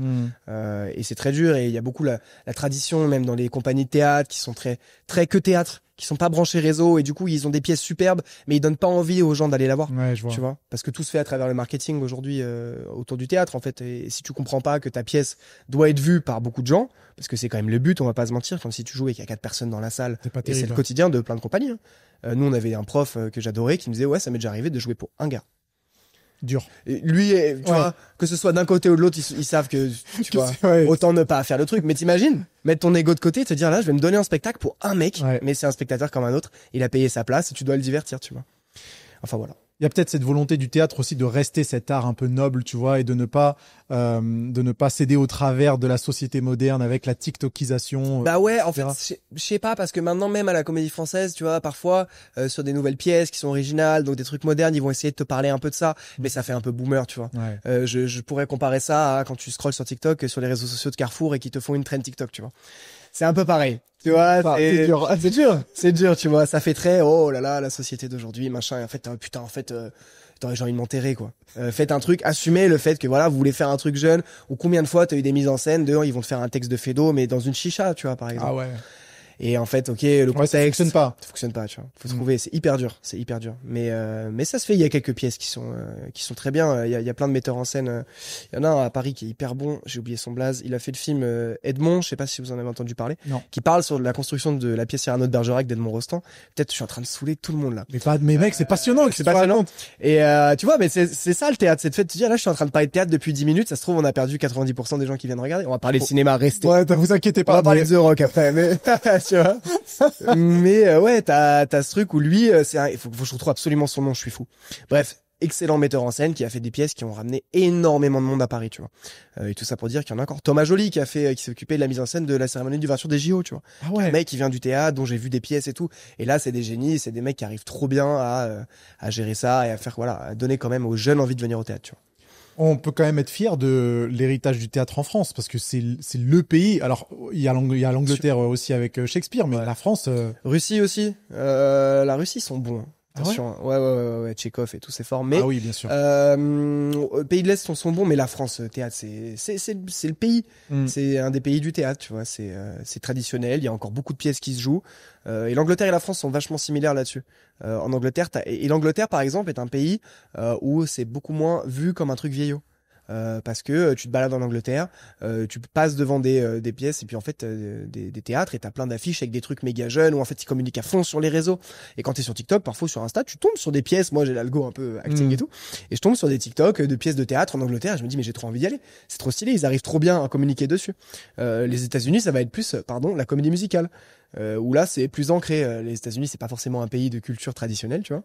Donc ils se sont créés leur truc et aux États-Unis c'est Mamma Mia au théâtre, Beau spectacle, des trucs de fou malade. Et voilà, tu vois, en France on est plus traditionnaliste et c'est bien, mais parfois il faut donner envie aux jeunes un peu de d'aller voir des trucs. C'est génial. T'as des acteurs payés pour jouer en face de toi. Tu les vois en vrai, tu vois. J'ai déjà vu des grands acteurs français au théâtre. Pierre Ninet jouait à la Comédie Française. Tu pouvais te balader devant la Comédie Française il y a 7-8 ans et tu pouvais le voir, tu vois. Mais là, tu viens de me chauffer, hein. Ouais, Alors, moi, je suis aller. un public jeune, je suis un public vieux. Non, ça va. C'est pour ça que ça me chauffe, mais vraiment, la dernière fois que je suis allé au théâtre, je pense que c'était une vingtaine d'années, donc Tu sais, c'est ça. c'est ça le problème, hein. Moi, je sais que j'essaierai d'amener mes enfants. Après, bon, je dis ça, on verra quand j'en aurai. J'en Ouais, suis bien pas là. Mais de se dire, t'as un spectacle en live et t'as des gens qui, tu vois, j'ai pleuré au théâtre plein de fois dans ma vie, tu vois. Marina Foïs, que j'ai vu dans une pièce un jour, je sais plus, Les Idoles, ça s'appelait. Elle a un monologue de 30 minutes et je chialais ma race. Et là, j'ai une actrice en face de moi qui est en train de jouer un truc et d'incarner un truc exceptionnel, alors que à travers un film, à travers une toile de cinéma, c'est plus difficile. Bien sûr. Au théâtre, c'est du one-one, tu ressens le truc, tu vois, la personne, elle respire en face de toi, c'est organique en fait. Et moi, ça me touche beaucoup. Après, il y a des gens... Ouais, ça leur Faut fait faire face, froid, mais c'est pareil, c'est pareil pour le cinéma, c'est pareil pour la musique. Exactement. Attends, tu viens de dire un truc, Marina Foïs, monologue de 30 minutes. Ouais, truc de fou, ça. C'était une pièce sur... Donc en fait, la performance Ouais. pour arriver, d'une part, à apprendre le texte et de deux, le retranscrire avec les bonnes émotions, c'est un truc de... Ouais, de monstre. c'est zinzin. Franchement, faut se rendre compte, hein, parce que alors l'apprentissage du texte, moi qui en ai beaucoup fait pendant mes études, parce que j'ai commencé le théâtre super jeune en parallèle de l'école, tu vois, quand j'étais petit. Après le bac, j'ai fait ça.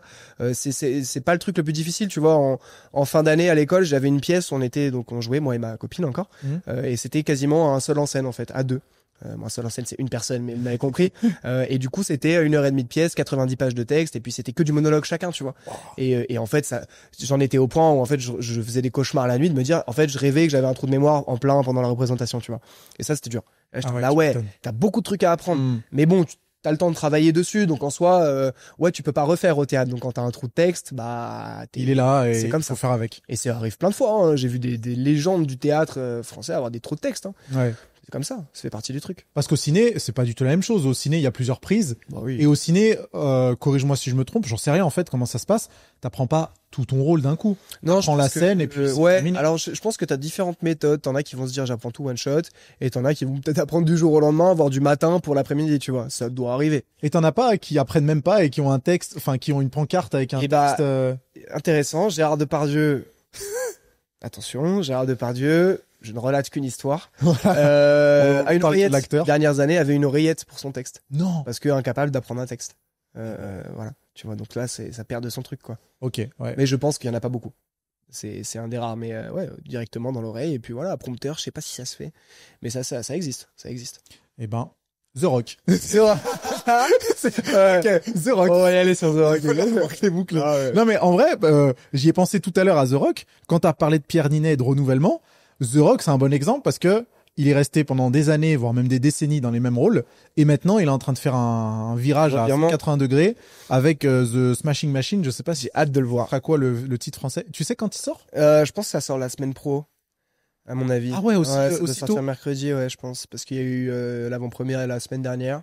Ok, trop bien. À mon avis, ouais, j'ai hâte de voir le film. Donc The Rock, Dwayne Johnson, catcheur de formation, Catcheur de se formation. recycle en acteur et qui a fait des films, Qui a fait des films. qui a fait du contenu. Ouais, en fait, si tu veux, c'est un peu... Bah, tu peux être ancien catcheur, ancien boxeur et te reconvertir au cinéma et jouer dans des trucs sympathiques.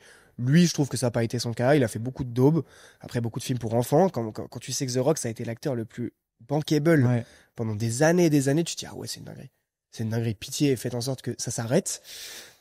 Et après avoir essuyé multiples critiques, là, il se frotte à du cinéma plus du cinéma d'auteur. Bon, ça reste du cinéma d'auteur américain, donc ça reste bourrin, etc. C'est réalisé par Benny Safdie, qui est un mec qui a toujours été en duo avec son frère, qui c'est des génies ces mecs-là. Ah ouais Je suis fanatique de leur cinéma. Et du coup, j'ai vachement hâte de voir ce que ça va donner parce que l'histoire d'un ancien catcheur, etc. Il y a eu un film comme ça, il s'appelait The Wrestler avec Mickey Rourke. Trop bien. Tu l'avais vu? Ouais, il est génial Et ce film. exceptionnel ce film. Il avait pas gagné un truc d'ailleurs, Mickey Rourke, Peut-être, ça ouais, peut-être. Mais je sais plus Ou qui avait peut-être le réel. film avait gagné quelque chose. Je sais plus qui a réel ce film. Bref, j'en trouverai. En tout cas, moi j'avais adoré. C'est trop bien. Ouais. Et du coup, je sais pas ce que ça va donner parce que ça a un petit peu la même histoire quand même. Et c'était déjà très bien fait une fois. On va voir. Je pense que The Rock, enfin là, il y a eu la standing ovation de 20 minutes au festival à la Mostra de Venise, où il est en pleurs et tout. Bon, je pense qu'il y a un moment donné où t'en es à un tel niveau où peut-être que c'est juste du marketing, tu vois. Regardez, je suis The Rock, mais j'attends de voir le film. Je jugerai quand je l'aurai vu parce que ça se trouve, je vais voir la perf et je vais me dire, ah, il est trop fort. Mais bah d'ailleurs, ça me permet de faire une bonne transition. Comment tu considères que c'est une bonne perf? Et comment on considère que The Rock, Dwayne Johnson, jusqu'à maintenant, c'était pas un bon acteur? C'est parce que il ne jouait pas, c'est-à-dire que c'était lui dans les films, Le choix des films aussi. le choix des films. D'abord, ça va. En fait, être un bon acteur, pour moi, ça se prépare dès la lecture du scénario, tu vois. Les choix que tu vas faire. Tous les acteurs ont fait des mauvais choix, par avidité, par je ne sais quelle autre raison, tu vois, par juste mauvais instinct. Et je pense qu'il y a des acteurs où c'est trop récurrent.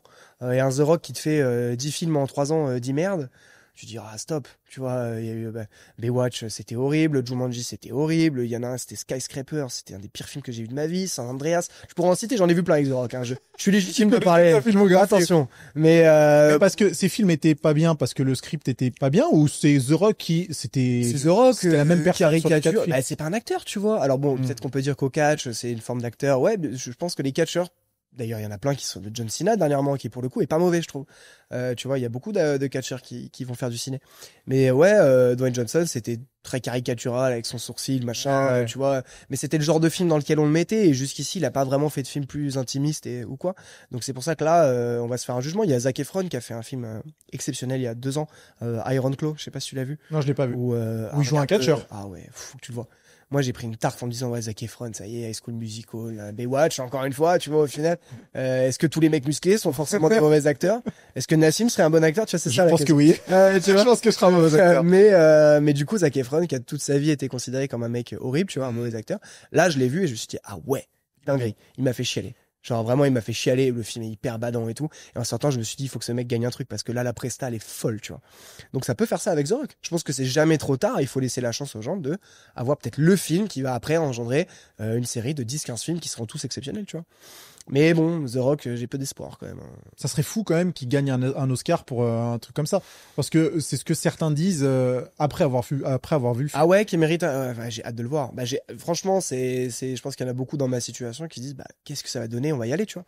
Et ça va marcher, je pense. Ça fait longtemps que j'ai pas vu un film de The Rock au cinéma, et lui, tu vois, je suis encouragé à aller le voir. Ouais, bah après, en plus, c'est le Marketing storytelling aussi, ouais, c'est vrai. c'est un ancien catcheur, et puis là, aujourd'hui. Mais moi, j'ai du mal, j'aime pas du tout sa façon de communiquer. On en parlait un peu avant que ça commence. The Rock, genre, le mec physique monstrueux qui te vend il a vendu des programmes muscu à un moment donné, tu vois, un peu. Mais même au-delà de ça, il dit Qu'il est naturel, tu il dit vois. texto qu'il ne prend pas de stéroïdes. Tu vois, c'est une dinguerie. C'est compliqué. Tu vois, et puis tu vois les vidéos training de The Rock en noir et blanc où le mec il squatte 200 kilos, il dit ouais, non, les gars, c'est juste du travail et tout, frérot. Il a été sportif professionnel pendant 20 ans avec un physique gros, gras. Et il arrête sa carrière de sportif professionnel et là, le mec te sort un physique stratosphérique, tu vois. À 50 ans. Hein. À 50 piges. C'est pas possible et tu te dis ouais, arrête de communiquer comme ça, tu vois. Mais tu vois, je veux pas faire le rageux. Mais The Rock, pour moi, c'est l'opportuniste. Ah oui. C'est l'opportuniste des opportunistes. Il s'est révélé pendant la campagne d'élection présidentielle où il allait, où le vent le menait. C'est-à-dire que quand il fallait dire démocrate, il disait démocrate. Ouais, quand il disait républicain, il disait des républicains. C'est pas terrible pour une personnalité. Bah moi j'ai beaucoup de mal avec sa communication. En plus, je sais qu'il a une marque de tequila en plus. Alors, il a une marque de tequila. Il est actionnaire dans Voss, les marques d'eau là. Ah ouais. Il a une marque de skincare qui s'appelle Bold, un truc comme ça, tu vois. Non, papa, ouais, je sais pas quoi. Ouais. Il a beaucoup de marques. C'est un entrepreneur, mais il a raison, c'est normal d'en arriver là. Et je pense que quand t'es dans la boucle, qu'est-ce qu'on ferait, tu vois, on n'en sait rien.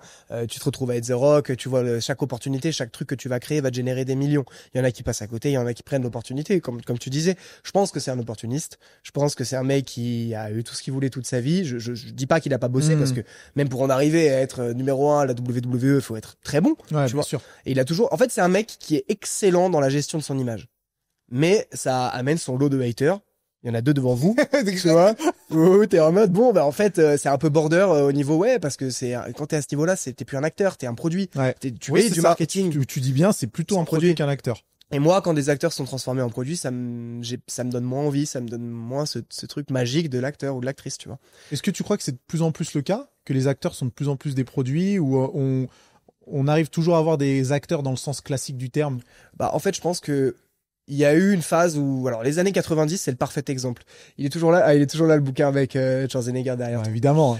Lui, c'était un produit. Bah, tu vois, ouais, en fait, ça a commencé avec l'ère Schwarzenegger-Stallone. Bon, on pourrait partir en arrière et se dire que des mecs comme Steve McQueen, etc., James Dean, ça a été des produits. Il y a eu de la publicité, mais pas autant qu'un Stallone ou qu'un Schwarzenegger qui sont vraiment devenus des mecs que tu voyais dans toutes les publicités.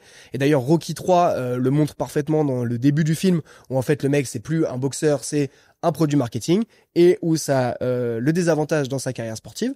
Et en fait, ça a été la même chose pour eux. Ces deux mecs qui sont devenus, tu vois, des produits qu'il fallait mettre partout, qui se sont fait des millions de dollars en jouant dans des pubs qui n'ont rien à voir avec ce pourquoi ils sont devenus connus, tu vois.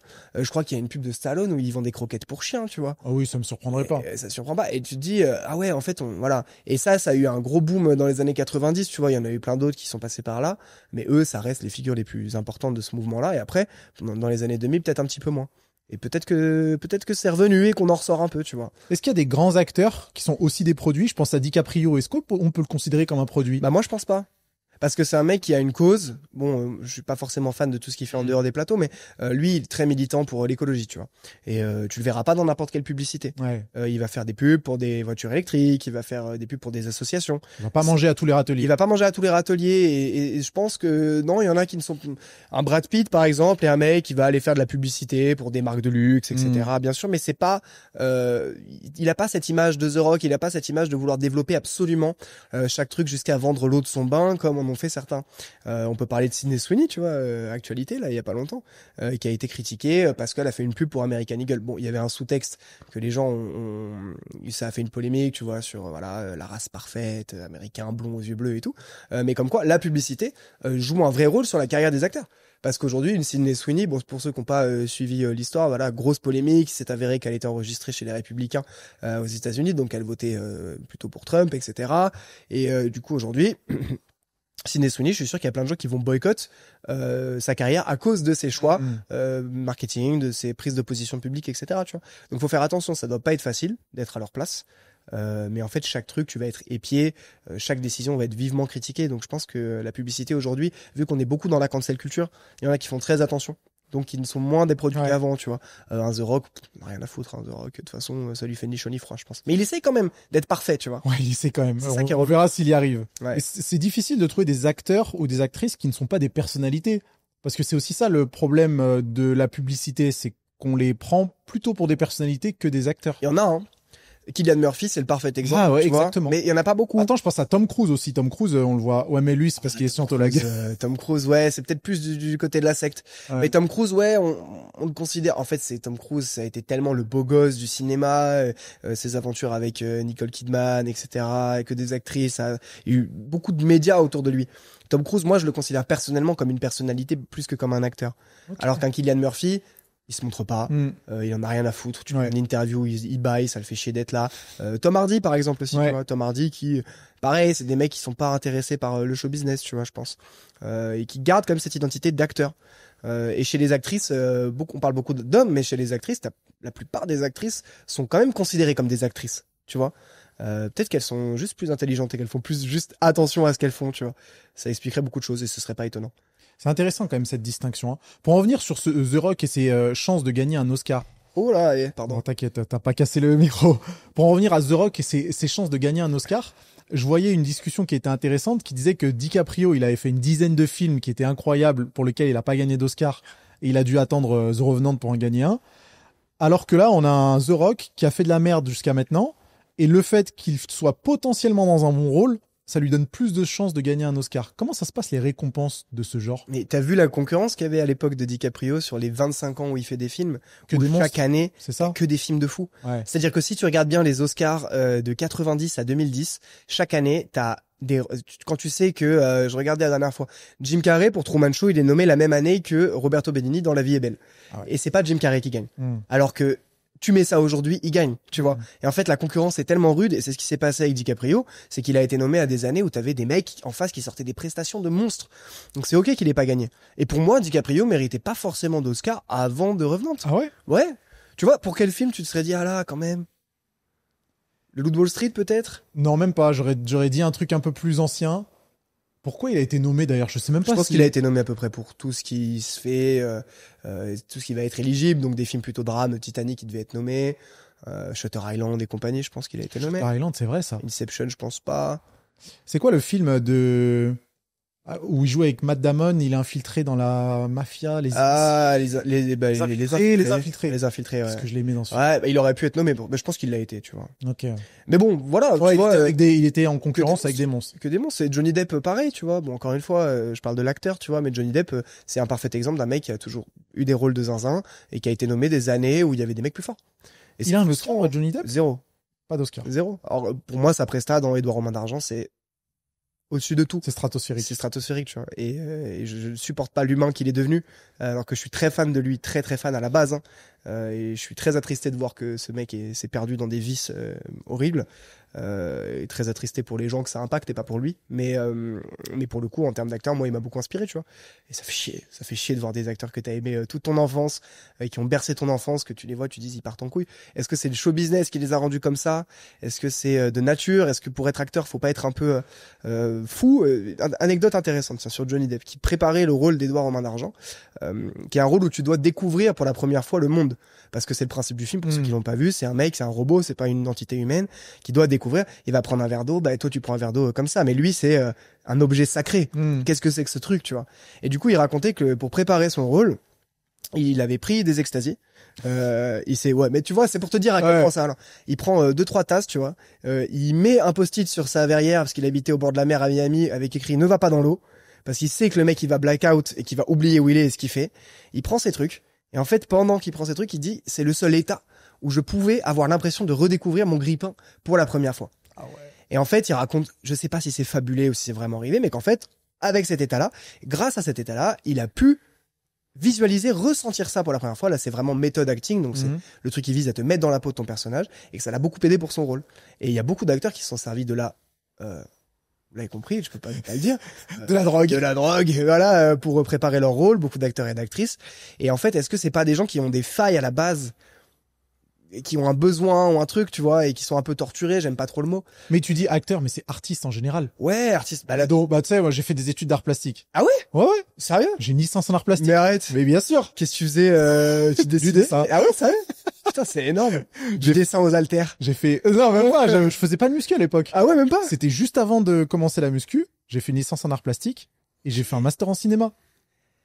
Ah oui, mais ça, tu m'avais dit la dernière fois, j'ai oublié. Ouais. Donc, mais bref. Ouais. Donc nous, en histoire de l'art, évidemment, on étudiait l'histoire de beaucoup d'artistes et il y en a un paquet qui ont créé sous drogue. Hein. Bah, Un c'est paquet. récréatif. C'est ce truc de, alors non, c'est pas le mot que je cherchais, récréatif. C'est un autre mot où en fait, physiquement, tu vois, même que ce soit, ouais, dans l'art, t'as raison, musique, cinéma et tout, ça va te faire accéder à certains trucs que tu n'as pas accès en étant sobre. Moi, je me drogue pas, j'ai jamais pris de substances comme ça, tu vois. Mais t'as les champignons hallucinogènes, t'as des trucs comme ça. Et la drogue dans le cinéma, c'est un sujet que j'aimerais traiter un jour aussi, tu vois. Parce que il y a beaucoup de non-dits, il y a beaucoup, mais est-ce que la drogue peut faire en sorte qu'une prestation d'acteur sera meilleure ou pas? On veut voir cette vidéo. Bah ouais, non, mais je vais pencher après, il y a, si je puis dire, deux façons de consommer. Il y en a certains parce que c'est des junkies, et désolé du terme, Ah oui. et d'autres où parce qu'ils pensent que ça va les aider dans leur processus créatif. Ouais. Ouais, c'est sûr. Mais c'est facile peut-être de basculer du côté junkie, tu vois. Quand tu commences à, je sais pas. Mais c'est intéressant comme sujet. Très intéressant. Et du coup, Johnny Depp, il est parti en vrille avec ce genre de... Ouais, je pense que le mec, il est alcoolique depuis qu'il a 15 piges, tu vois, vit un peu de merde. Tu faisais une remarque juste avant. Est-ce qu'il faut être un peu, est-ce qu'il faut avoir certains vices ou même pas traumatisme, mais si certains traumatismes pour être blessures, ouais, pour être un bon acteur. Pour être un bon acteur, je sais pas, mais peut-être pour te pousser à vouloir te montrer tes failles face à une caméra, tu vois, parce que c'est le but. Hein. Tu te retrouves à pleurer, à être dans des états très intimes devant une caméra. Est-ce que t'as besoin de montrer ce truc-là? Je sais pas. On entend beaucoup que les artistes sont torturés et que cette phrase que je déteste pour être acteur à la base, c'est que ça va pas, tu vois.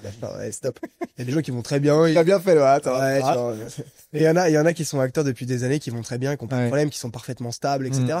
Je pense que ce qui va peut-être amener l'instabilité, c'est la popularité peut-être. Et dans tous les milieux. Que ce soit l'influence, le cinéma, la chanson, t'en as qui partent en vrille, tu vois. C'est vrai que la fame, ça arrange pas ça. En et plus, surtout peut-être pour Johnny Depp, qui était considéré comme un sex symbole toute sa vie. Ouais. Mais en fait, on est à un tel niveau qu'on peut même pas essayer de comprendre ce que ça peut faire quand t'es l'idole d'une génération. Quand t'es à un niveau de célébrité auquel peut te propulser le cinéma, quand t'es un DiCaprio, un Johnny Depp, Julia Roberts, Margot Robbie, ces gens-là, en fait, comment ça doit être difficile de garder tu vois, les pieds sur terre. Ouais, tu m'étonnes. Tu vois, je pense que rien qu'à ton niveau sur les réseaux sociaux, qui est quand même déjà un très bon niveau, je sais pas si ça a été ton cas, d'avoir peut-être à un moment donné se dire ce truc, putain, là ça prend une proportion énorme, les gens m'arrêtent dans la rue, les gens me reconnaissent, on me dit bravo pour mon travail tout le temps. Peut-être que je sais pas si ça a été ton cas, mais peut-être une phase où tu te dis ah ouais, c'est cool. Tu vois, peut-être ce truc de ressentir la dopamine que ça te procure, d'avoir la reconnaissance de ton travail, tu vois. Certainement, Tu vois. je me dis ça. Et effectivement, quand je visualise qu'est-ce que ça pourrait être si c'était 1000 fois mieux ou 1000 fois pire, ça C'est ça. dépend de Ouais. comme on le voit. Tu peux partir en vrille. Ah oui, tu peux partir en Tu vrille. peux partir en vrille, mais, Clairement. mais t'as des influenceurs qui partent. Déjà que moi, je prends la grosse tête avec une Ah ouais. personne qui me reconnaît toutes les semaines, alors. Ouais, c'est ça. Non, tu mens. En plus, c'est pas vrai. C'est plus que ça. Mais non, mais tu vois, et c'est pour te dire, ok, à titre de comparaison, comment un DiCaprio, c'est Tu horrible. gères ça, ouais. C'est horrible. Tu peux pas te balader tranquille. C'est pas pour autant qu'il faut devenir une merde humainement. Oui, bien sûr. On condamne tout ça.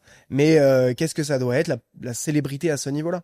Que ce soit les chanteurs, les acteurs, les machins, ils sont pas heureux, je pense. Après, ils l'ont cherché, hein. Entre guillemets, t'as l'argent. Ouais, bien sûr. Et tu vois, t'as une vie rêvée, mais d'un autre côté, ta vie rêvée, elle est dans ton domaine que t'as acheté plusieurs millions de dollars, mais dès que t'en sors, c'est pas la vie rêvée, tu vois. Tu trouves que c'est un problème pour les acteurs, cette fame et cette célébrité, popularité, et que la plupart s'en tiendraient mieux si jamais ils étaient pas autant exposés à ça? Bah, dans leur carrière, je pense que c'est un problème. On parlait de Cillian Murphy, qui est un mec qui s'éloigne de ça pour se concentrer sur son art, tu vois. Et je pense que t'en as, en fait, ils passent leur temps à aller en soirée. Je pense que un Mario Balotelli dans le football, c'est la bonne comparaison. Je suis un footix, hein, les gars. Mais tu vois, c'est un mec qui connaît rien en foot. Je me dis que lui, il sort tout. Tu vois, c'est des mecs qui ont un talent de fou furieux et qui un jour, ils ont trop goûté à la fame, etc. Ils ont trop goûté au showbiz. Et ils ont fini par se perdre à l'intérieur. Là, j'étais à Los Angeles cet été en vacances. D'ailleurs, j'ai vu dinguerie, et ça, je vais le dire. J'ai croisé Al Pacino dans la rue. Ça, tu me l'as dit juste avant, mais t'as pas raconté. Je veux l'anecdote. On fait avec ma copine j'étais avec ma copine et ma famille. On fait un tour, tu sais, Celebrity Tour car. Ouais. Donc vraiment le truc que tu payes $70 pour passer en car en dessous des maisons d'acteurs et d'actrices. Moi, je suis comme un fou, les gars. Moi, je suis un rat de star, hein, tu vois. C'est Big Flo et Oli qui disent qu'il est rat de star. Ouais. Là, moi, je suis comme ça. Et donc, c'est Los Angeles, c'est la ville du cinéma. On fait le tour et tu sais, le mec, il conduit, il a le micro et t'as les haut-parleurs dans le minibus et il dit, là, on va arriver vers chez Al Pacino et tout, peut-être qu'il sera là. Et il dit, ah, bah, regardez la voiture en face. Et genre, il y a un Range Rover qui arrive vraiment, genre, je suis là, hein, collé à la fenêtre, la voiture, elle est là, tu vois. Et je regarde et je vois Al Pacino. C'est fou. Et je me suis dit, mais c'est pas possible. Genre, non, mais après, oui, évidemment que j'ai des chances de le croiser, on est en bas de chez lui, tu vois, mais je l'avais déjà vu à Paris à une conférence, j'avais été et tout, truc de fou. Deuxième fois de ma vie. Et il rentre chez lui, en fait, je me retrouve à snapper Al Pacino, je me dis, ah, mais je suis un paparazzi, là, c'est horrible ce que je fais. Tu vois, je me dis, ah, mais en fait, horrible. Je suis en bas, et ça m'a fait le truc de, ok, c'est Al Pacino, mais c'est un vieux monsieur, maintenant.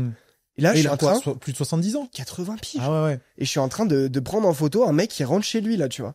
Et je me dis, ça m'a fait bizarre, en fait. Je me suis dit, ah, mais atroce. Pour revenir au parallèle de la célébrité. C'est vrai que c'est fou d'avoir cette réalisation parce que ça aurait peut-être été mon premier réflexe aussi, hein. Bah ouais, tu vois, mais parce que pour moi, c'est une fois dans ma vie. Moi, c'était la deuxième fois, mais je vais envoyer à mon daron, il va péter un plomb. Mais pour lui, c'est le gars, il a passé sa journée, il est vieux, il rentre chez lui, et le mec, le garde du corps, il l'aide à sortir de la voiture parce qu'il a du mal à marcher. Et surtout, toi, c'est la première fois de ta vie, mais lui, c'est tous les matins. C'est tous les matins. C'est toutes les heures. Et tu vois qu'en fait, le mec, il en a rien à foutre.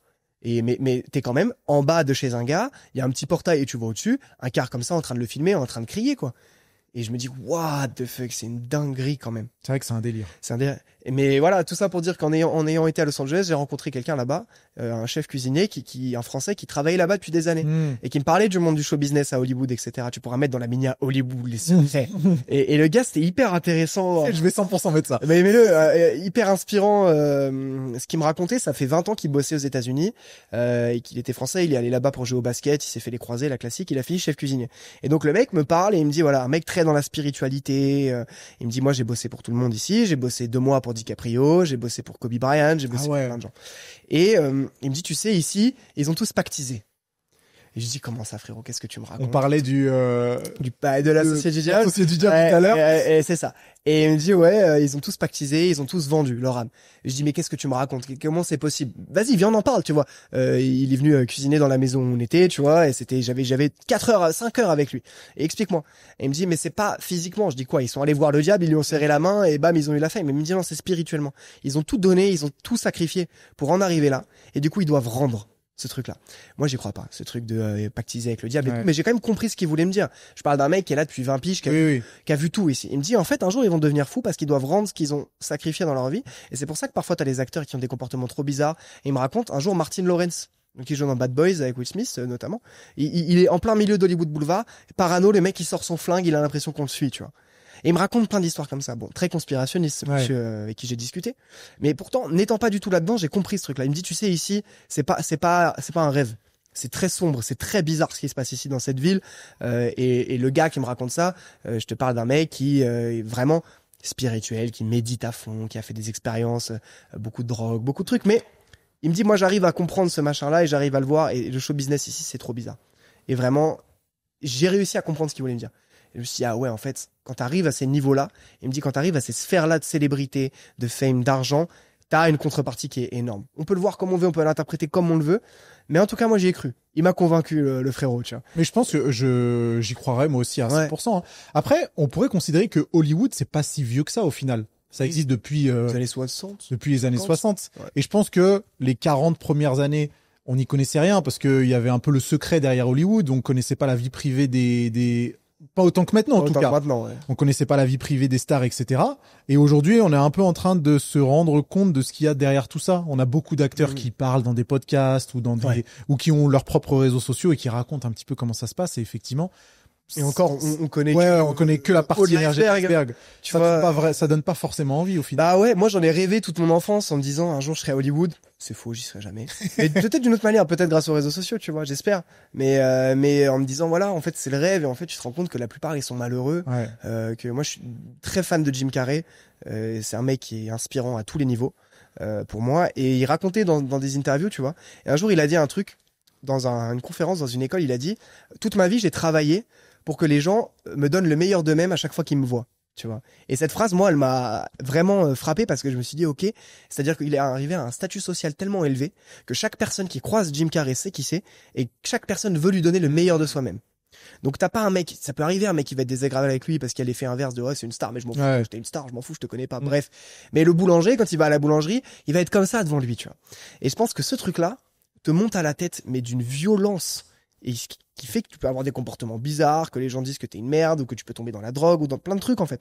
Et je suis parti un peu loin dans l'explication, mais je pense que la célébrité à ce niveau-là, voilà, faut pas en rêver, faut pas fantasmer dessus. Je pense que déjà à un niveau moindre, si ton but c'est d'être célèbre, déjà il y a un problème. Ouais, voilà. Clairement. Mais on est passé du métier d'acteur qui est un métier artistique avec une prestation théâtrale dont on parlait à la base, hein, c'est ça, c'est le théâtre, tu vois, à un truc en fait où aujourd'hui on parle plus d'eux pour ce qu'ils font en dehors de la caméra que devant.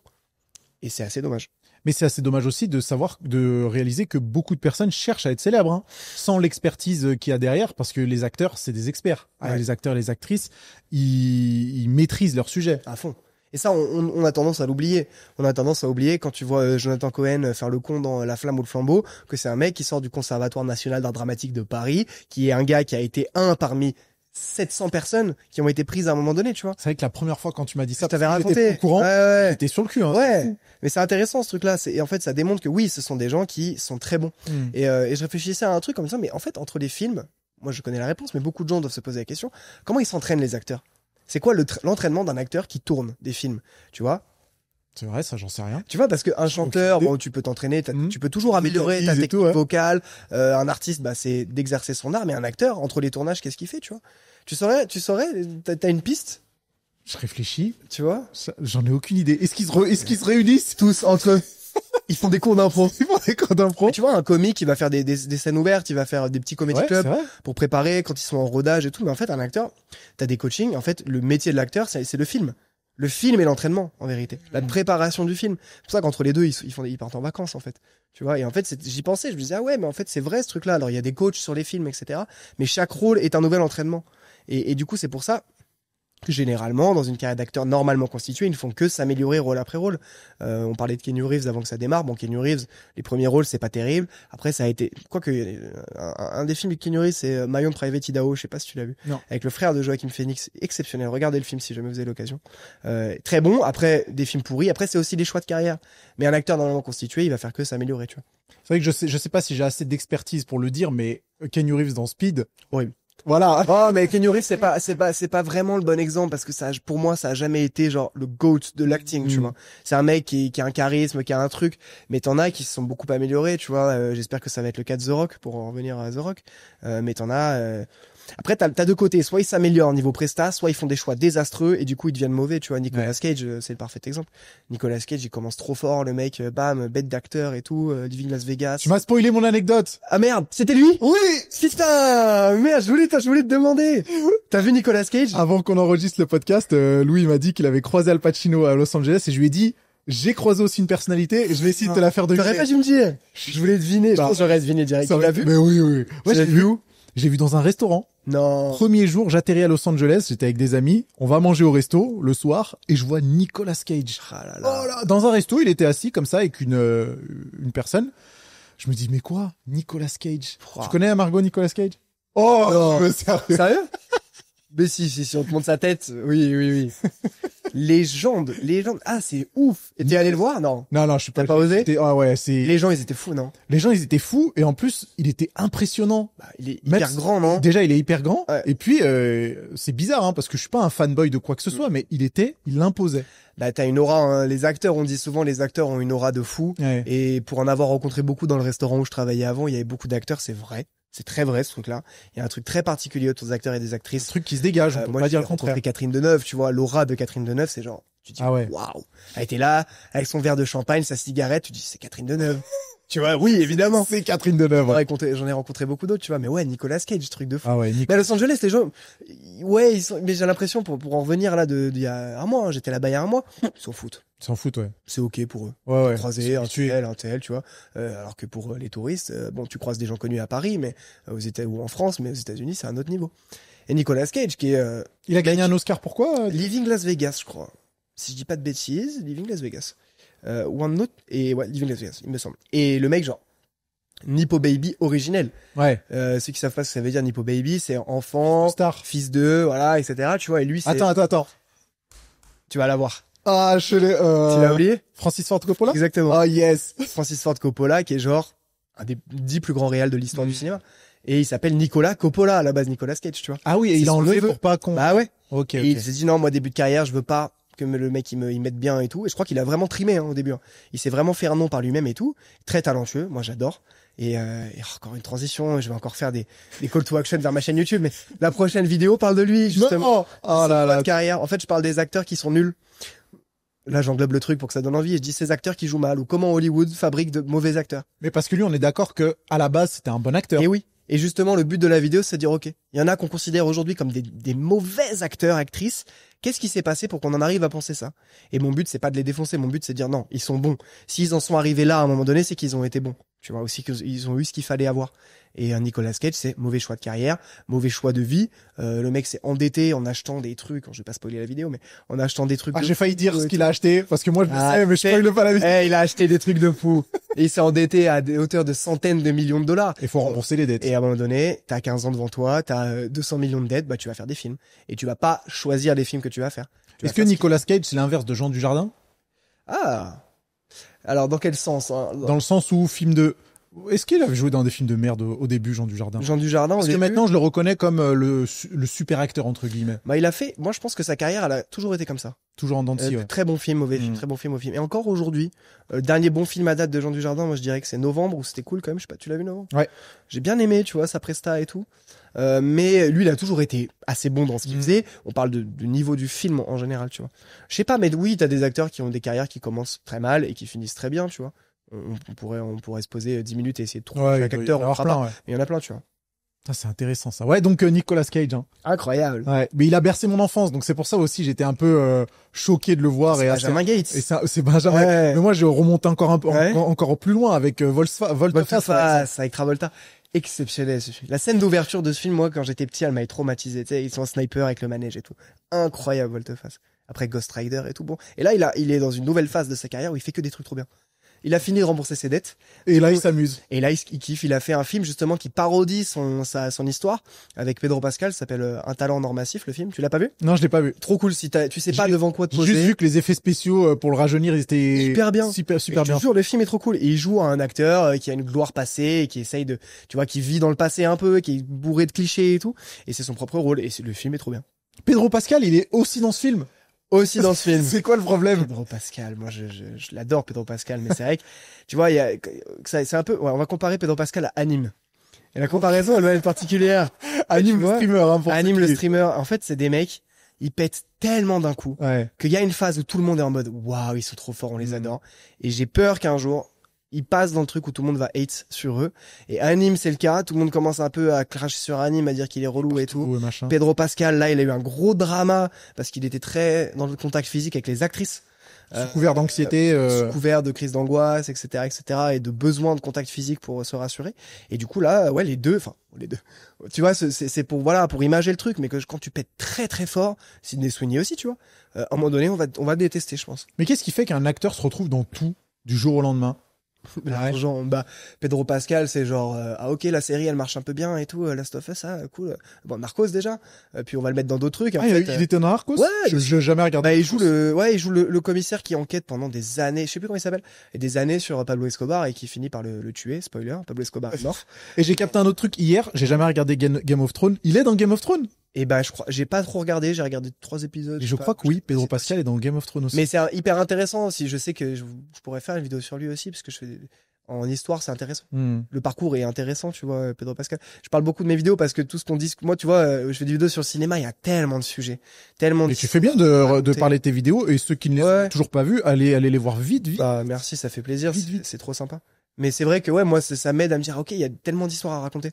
Et un Pedro Pascal, je sais que si j'en sors une maintenant, elle va marcher, tu vois. Ouais. Mais c'est pas forcément intéressant, laissons-lui le temps aussi, tu vois. Il a 40 piges, il est quand même relativement jeune. J'espère que sa carrière sera immense et surtout qu'il va pouvoir faire plein de trucs variés et que voilà, il mérite des bonnes trucs, des bonnes ondes, ce gars, tu vois. Il fait de mal à personne. Il y a eu un petit drama. Ok, c'est un peu chelou, je suis d'accord ce qu'il a fait. J'espère qu'il aura jamais d'histoire plus sombre que ça, tu vois. Mais il fait du bien au cinéma. C'est un mec qui vient du Chili, qui a trimé, tu vois. Bon, c'est cool. C'est cool d'avoir un autre persona type d'acteur qui pète qu'un acteur blanc américain, tu vois. Est-ce que tu crois que justement les personnes cherchent un petit peu à le faire tomber entre guillemets? Oui. Parce que on le voit assez souvent et que certains ont un petit peu du mal avec ça, quoi. Bah, t'as l'overdose au bout d'un moment, dès que t'allumes ta télé, que tu vois toujours. On va reparler d'anime. Dès que j'ouvre TikTok, j'ai anime sur mon TikTok. J'adore ce qu'il fait. Mais tu vois, Pedro Pascal, je le vois plus sur les réseaux en dehors de ses films que dans ses films. Mais parce qu'aujourd'hui, tu vois plus les acteurs et les actrices sur les réseaux de tout Et court. ça, en je fait. trouve que c'est dommage. Bah ouais, en fait, ça fait partie de la communication. Tu vois, dernièrement, il y a un film qui est sorti avec Austin Butler, qui c'est Code Ouais. Stealing, tu l'as vu? Non, j'ai juste vu la communication pour le coup. Et en fait, tu te retrouves à avoir des mecs qui font leur format TikTok et Insta habituel avec les acteurs, en fait. Parce qu'ils savent maintenant, oui, tu vas faire Jimmy Fallon, c'est cool, tu vas faire les télés américaines. Et en fait, en parallèle, 50-60% de ta com, c'est, ok, qui marche bien sur TikTok en ce moment aux États-Unis, bah vas-y, on va lui ramener Austin Butler. Mais est-ce que ça marche vraiment? Parce Oui, que oui. ah ouais, tu penses? 100%. Parce que j'ai un peu l'exemple de Superman cet été où ils ont inondé les réseaux sociaux. Alors peut-être que je suis biaisé un petit peu et que moi aussi mon algorithme, tu vois, il y a beaucoup de cinéma, mais j'ai l'impression qu'on les voyait faire toutes les trends, de manger à tous les râteliers, Mais ça tous marche. les influenceurs, machin. Et je me demandais, quand je vois le box-office de Superman, bon, ça fonctionne, mais il fait pas 1 ou 2 milliards. Ouais, mais en fait, c'est parce que le film est pas bien. C'est tout, tu vois. Simplement. Ouais, genre si t'as vraiment une bête de com et que ton film est trop bien, Barbie. Moi, j'ai aimé Barbie, tu vois. Le film Ou était F1, bien. par exemple. F1. Typiquement bête de communication, laisse tomber, pour en reparler de Los Angeles. Los Angeles, t'as des panneaux publicitaires. À Los Angeles, t'as des panneaux publicitaires d'avocats. Même sur la route, Ouais. tu vois, et c'est stylé. Et du coup, tu te dis, ok, qu'est-ce qu'ils vont te donner par rapport Vous au êtes cassé cinéma la jambe en glissant sur la place. dingue. Appelez, Tu sors de l'aéroport, t'as un panneau avec un avocat et que ça t'a teuté. Et tu dis, mais comment ce gars reçoit des appels? Comment on en est arrivé là? Appelé maître Fernandez, là, tu vois, il est en costume et tout, le fond, il est orange pété. Ah putain. Bref. Et du coup, la communication là-bas, c'est des énormes Pablo publicitaires, Pablo publicitaire. Panneaux publicitaires avec des trucs de com énormes. Et F1, justement, t'as des buildings entiers avec le truc, machin, c'est la ville du cinéma. Et en fait, tu dis, ok, F1, ça va de Los Angeles à Paris, à toutes les villes du monde où t'as des énormes budgets, où la communication est démentielle. Ça doit être des dizaines de millions de dollars investis en C'est publicité. même plus. Peut-être même plus. Tu sais, t'as les chiffres? Ouais, moi je m'intéresse beaucoup au Ok. business du cinéma. Ok. Et pour F1, le budget marketing, il était aussi élevé que le budget de production du film, c'est-à-dire 200 millions. Et c'est ce qui permet de rentabiliser. Sur F1, c'est rentable. Ouais, c'est rentable. Typiquement. Ouais. Parce que, le film est plutôt sympathique. Moi, j'ai bien aimé. Tu l'as vu? Ouais, je l'ai vu. T'as kiffé? Bah, je trouve que la mise en scène est bien. Ouais. Le scénario est prévisible, classique, mais la réal, effectivement, et la mise en scène est cool, j'ai trouvé aussi, ouais. C'était sympa. Moi, j'ai passé un bon moment. Je suis pas un fan de Formule 1, après, c'est peut-être pour ça. Moi non plus, hein, je te rassure. Je pense Et que j'aime beaucoup Brad Pitt. Ouais. Et évidemment, le scénario, bah, tu sais ce qui va se passer Ouais. à 10 000. Mais ouais, j'ai trouvé ça vraiment agréable. Ouais, moi j'ai bien aimé. Effectivement, quand t'as l'alliage d'une bonne strat marketing avec un bon film, bah ouais, tu pètes tout en fait. Superman, c'était pas bien. Mais c'est quand même fou que maintenant, on en est arrivé à un budget marketing qui est aussi élevé que le budget de production. Bah parce qu'à l'époque ça se faisait autrement. À l'époque t'avais moins besoin d'investir en marketing. Le simple fait d'avoir des icônes dans les films faisait que les gens allaient les voir. Ouais. Mais le cinéma faisait pas les chiffres qu'il fait aujourd'hui. C'est parce que les chiffres du cinéma sont vraiment, il y a comme ça et il y a comme ça, tu vois. Et ça explose. On parle de milliards de recettes parfois. Et aujourd'hui, bah évidemment, TikTok, Insta, c'est des armes tellement puissantes, et même YouTube, tu vois, Ouais. que bah il faut les faire passer partout, il faut faire des journées presse avec machin, il faut que les acteurs ils fassent le tour de toutes les chaînes, de tous les TikTokers qui marchent et tout machin.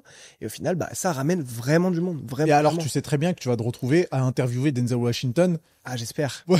j'espère. pour l'un de ses prochains films. Bah moi je crache pas dessus parce que moi qui fais du contenu cinéma, mon rêve ce serait de pouvoir accéder à ça parce que Bien sûr. les campagnes marketing font qu'aujourd'hui c'est comme ça, autant en profiter. Et moi si ça peut me permettre de vivre mon rêve, tu vois, si j'ai un jour en face de moi un acteur comme Denzel Washington, C'est fou. je me fais caca dessus, hein, je te dis la vérité, hein, c'est pour moi ce serait énorme. La Laura est là. C'est tombé.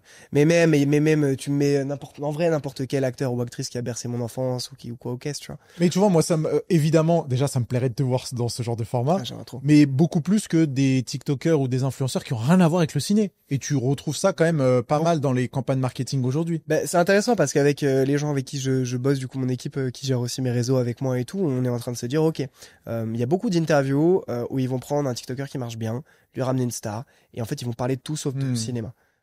Et tu vois, et c'est pas pour autant pour ça, pardon, que parfois tu te retrouves avec des immenses acteurs à qui on parle de barbecue, quoi. Ouais. Je citerai pas, c'est arrivé récemment où t'as Austin Butler, et le mec en face, il est en train de lui parler de merguez, quoi.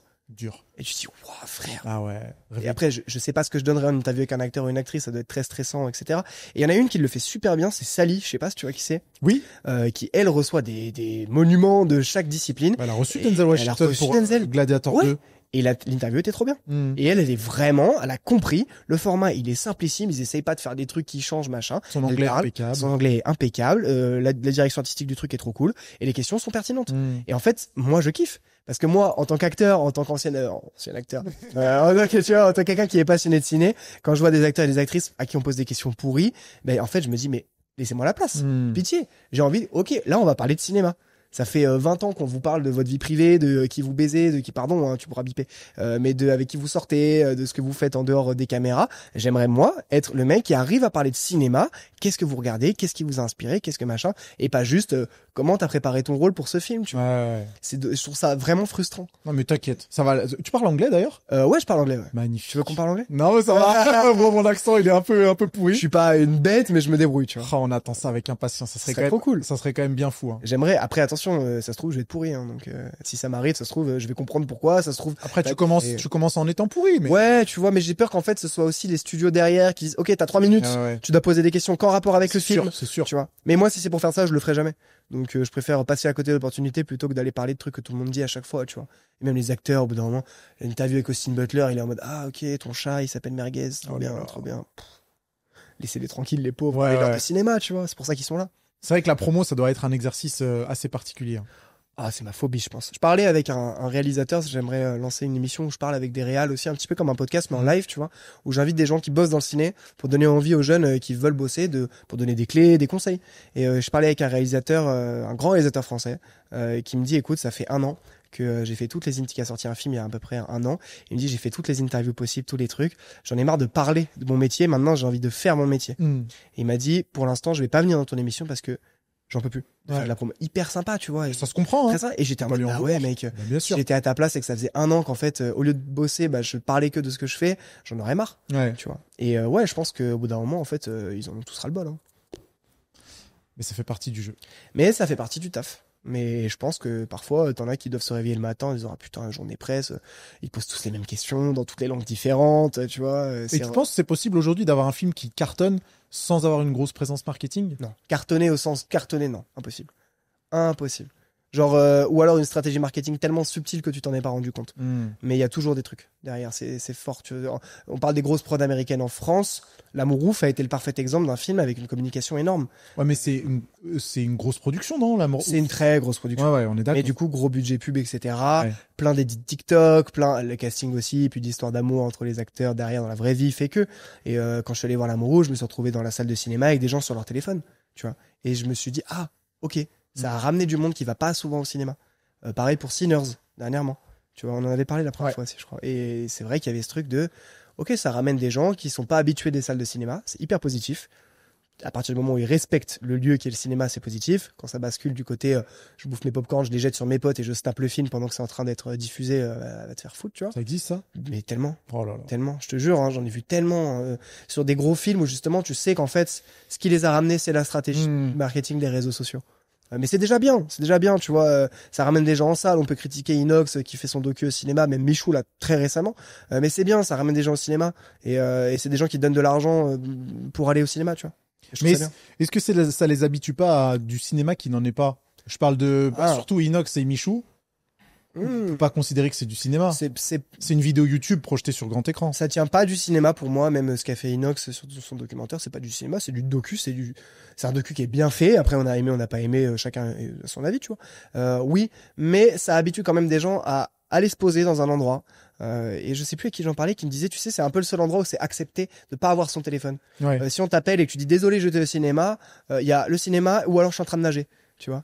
Mais en fait, c'est banalisé maintenant. Si tu réponds à ton téléphone, tu réponds pas à ton téléphone et que t'as pas de bonne excuse, je vais te dire, mais tu fais quoi? Ouais. Alors que non, j'étais au cinéma. Ah, ok. Ah ouais, c'est ok. Tu vois? Et du coup, c'est un peu un des seuls endroits où pendant 2 heures, 1 heure et demie, tu poses ton tel, t'es focus. C'est dur. C'est dur, surtout quand t'aimes pas le film que t'es en train de voir. Mais au moins, il y a ce truc magique, tu vois, de ok, là. Tu joues le jeu. Je joue le jeu du cinéma, que ce soit pour voir une vidéo YouTube, que ce soit pour voir un concert, parce qu'il y a des concerts aussi. Mais au moins, voilà, t'es un peu moins en brain rot que scroller sur TikTok. C'est vrai que dans ce cas, je l'avais pas vu de cet œil-là, et effectivement, ça peut être une bonne façon de les encourager.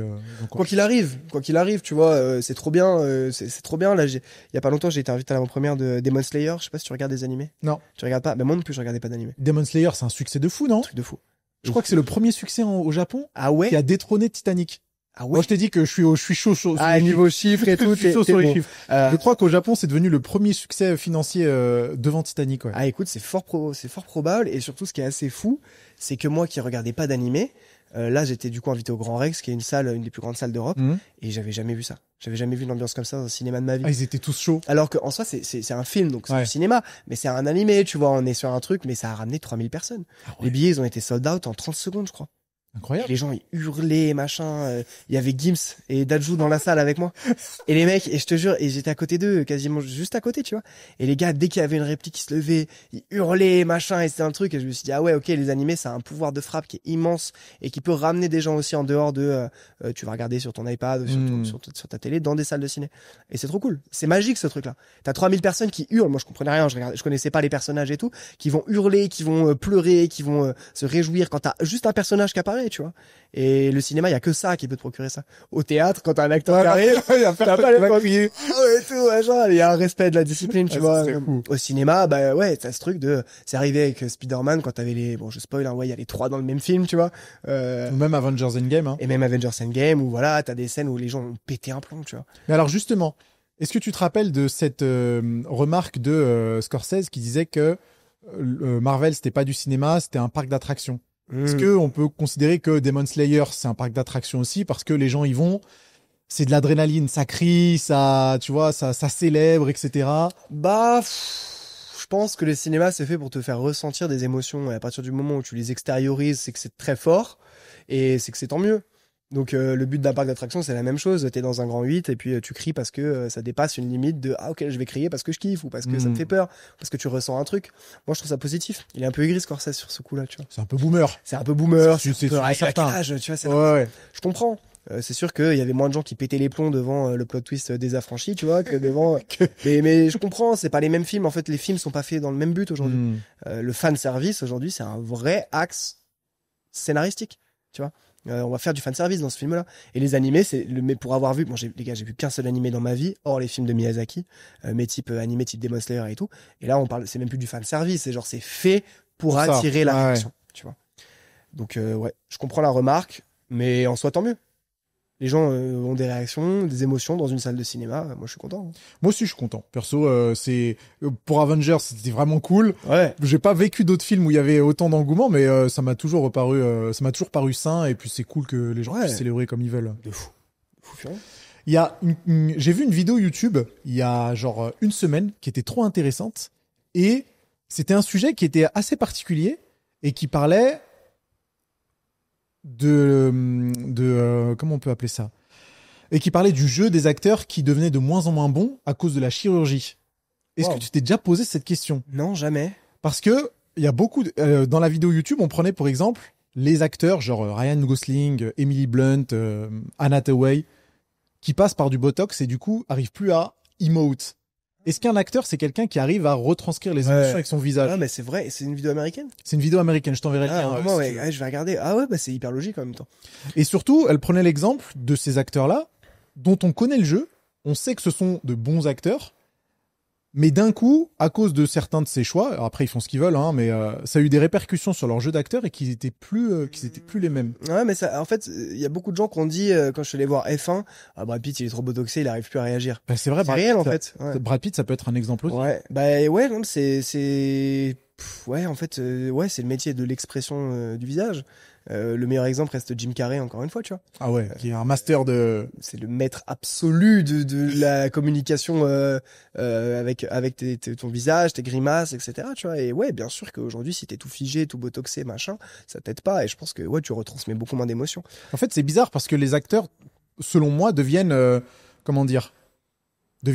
on l'a dit, hein, un produit, une marque. Mais Brad Pitt, c'est Brad Pitt. On va le voir dans ce film parce que c'est Brad Pitt. C'est pas parce que potentiellement il peut avoir un jeu d'acteur intéressant. Mais parce qu'il a suffisamment fait ses preuves. Un mec comme ça. Tu trouves pas ça dommage quand même que non, je pense que il est juste besoin de faire acte de présence. Ouais, s'il se contente de faire acte de présence dans le film, ça fait chier. Tu te dis, bon, bah, ça y est, aucun intérêt à voir le film. Il y en a eu des trucs comme ça, tu vois. Mais si le mec a un vrai investissement derrière, dans son rôle, dans son travail, et qu'en fait, par exemple, Tom Cruise avec Top Gun, tu vois, tu sais que le mec, c'est son bébé, c'est son film, c'est son truc, et tu sais, quand tu vas aller voir Top Gun Maverick, tu sais que Tom Cruise, il va être à 2000%. Ouais. Et du coup, en fait, t'y vas parce que déjà, c'est Tom Cruise et qu'il a déjà fait ses preuves, et en plus, il te surprend. Par contre, si tu vas voir un film avec un grand acteur, mais qui est là que pour 3 répliques, que tu sais qu'il est venu prendre son cachet, comme c'est arrivé dans Once Upon a Time in Hollywood avec Al Pacino, c'est arrivé, tu sais que c'est de l'apparition juste pour dire voilà, je suis là. Ouais, c'est un peu plus relou. Ouais. C'est un peu plus relou et puis ça dénature un petit peu le côté de travail derrière le rôle. Mais je pense que quoi qu'il arrive, c'est toujours sympa d'avoir ce truc de ok, tu peux avoir fait tellement de bons films dans ta vie qu'en fait maintenant peu importe ce que tu fasses, les gens viendront te voir, tu vois. T'as tellement d'inertie qu'au final maintenant t'as plus besoin de faire tes preuves. C'est ça. C'est vrai que c'est une place assez confortable et que peu de personnes peuvent se targuer d'avoir. Mais ça va pas marcher toute ta vie, c'est-à-dire que si t'enchaînes, même si t'es Brad Pitt, s'il enchaîne 6 mauvais films, les gens ils vont se dire ah, c'est bon, lui il est foutu. Et ça fait encore plus mal, je pense. On considère Brad Pitt comme un bon acteur aussi? Ouais, moi je pense. Ouais. Même si je crois qu'humainement c'est pas terrible non plus. Ah ouais. Beaucoup d'histoires et tout avec ses enfants. Ouais, de toute façon, on va séparer ouais, bah de toute façon, l'artiste, on essaie, mais artistiquement, ouais, c'est un très bon acteur. Ouais, c'est un bon acteur. C'est un des seuls à faire ce qu'il fait, tu vois. Brad Pitt, à la fois hyper fougueux, hyper intense dans son jeu, tu vois, mais maintenant il est plus vieux, donc il assagit vraiment. C'est hyper charismatique, tu vois. Dans F1, tu vois, tu dis ah ouais, je vais être comme lui. Tu sors, tu dis pourquoi je suis pas Brad Pitt. Ouais, je confirme. Tu te dis ouais, et c'est là où tu vois l'impact de la publicité aussi. Parce que tu vois, tu dis moi je suis allé regarder, c'est quoi, tu vois les trucs de promo machin, mais qu'est-ce qu'il porte Brad Pitt, il s'habille où, tu vois. Je suis allé regarder, l'Europiana, ok, 6 000 € le pull, donc ça va être compliqué. Mais tu te dis en fait là, voilà, là c'est le marketing, c'est ça le marketing. Et en fait t'es tellement une personnalité publique que les gens vont regarder tout ce que tu fais, la marque de ta casquette, la marque de tes chaussures, de tes chaussettes. Fort, et en fait, pour une marque, avoir un porte-parole comme ça, ça vaut de l'or. Ça vaut de l'or. Ouais, tu m'étonnes. Donc c'est pour ça que ces mecs-là et ces meufs-là s'enrichissent en continu. C'est un sacré système. Hein. Ouais, c'est particulier. Hein. Qu'est-ce qui fait que le cinéma américain et le cinéma français soient aussi différents? Est-ce qu'ils sont différents d'ailleurs?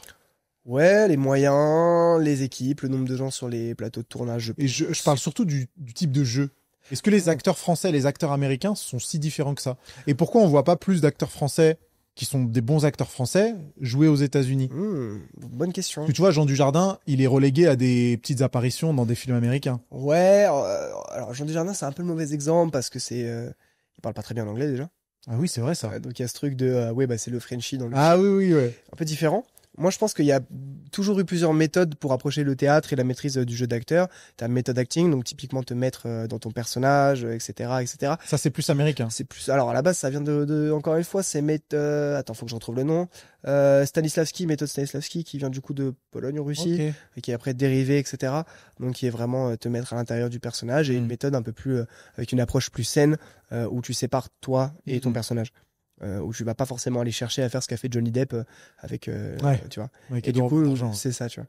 Et je pense que aujourd'hui c'est tellement démocratisé, la méthode acting est tellement démocratisée qu'on sort d'écoles en France de théâtre avec cette méthode apprise qui fait qu'au final tout le monde se met un peu à jouer pareil. C'est juste qu'aux États-Unis on va aller chercher un archétype de perfection féminine et masculine très différent qu'en France. Donc une gueule de français, Gérard Jugnot, il ira pas percer aux États-Unis. Ah oui, ok. Tu vois ce que je veux dire? Je pense que ça joue aussi.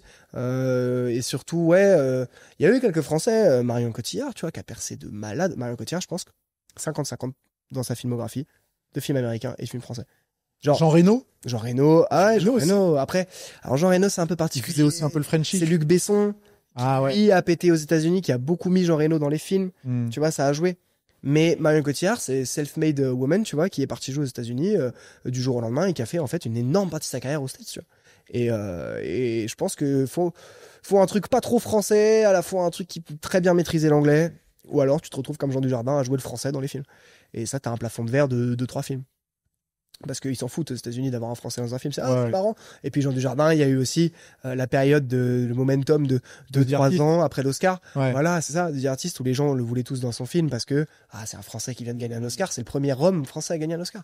On va le mettre dans tous les films. Marion Cotillard aussi, tu vois. Marion Cotillard, elle a gagné son Oscar après. Après, ouais. Ok. Si je dis pas de bêtises. Alors non, je dis des bêtises parce que je crois qu'elle a eu pour La Môme, qui est quand même relativement au début de sa carrière, et après carrière aux États-Unis. Mais parce que sinon ils te connaissent pas. Ouais. Aux États-Unis, ils connaissent pas Pierre Ninet, ils s'en foutent, tu vois. Mais ils connaissent certains acteurs. Alain Chabat est méga connu aux États-Unis.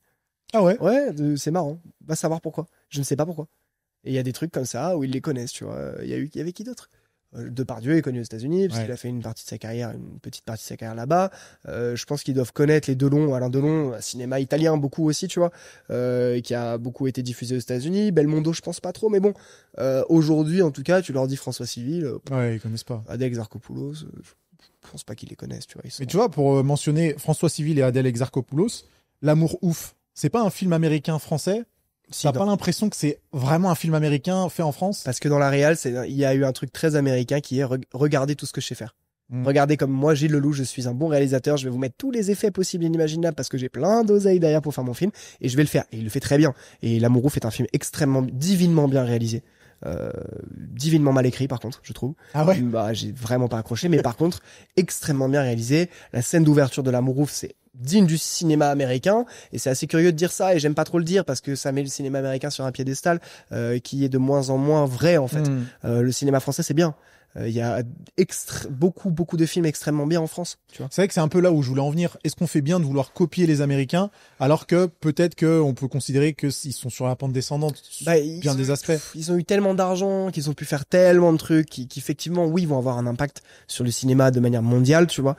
Donc évidemment que le cinéma français a raison de copier le cinéma américain sur plein de points et d'aspects et ouais, mais c'est vrai que je pense qu'il y a beaucoup de films français qui sont des films typiquement français.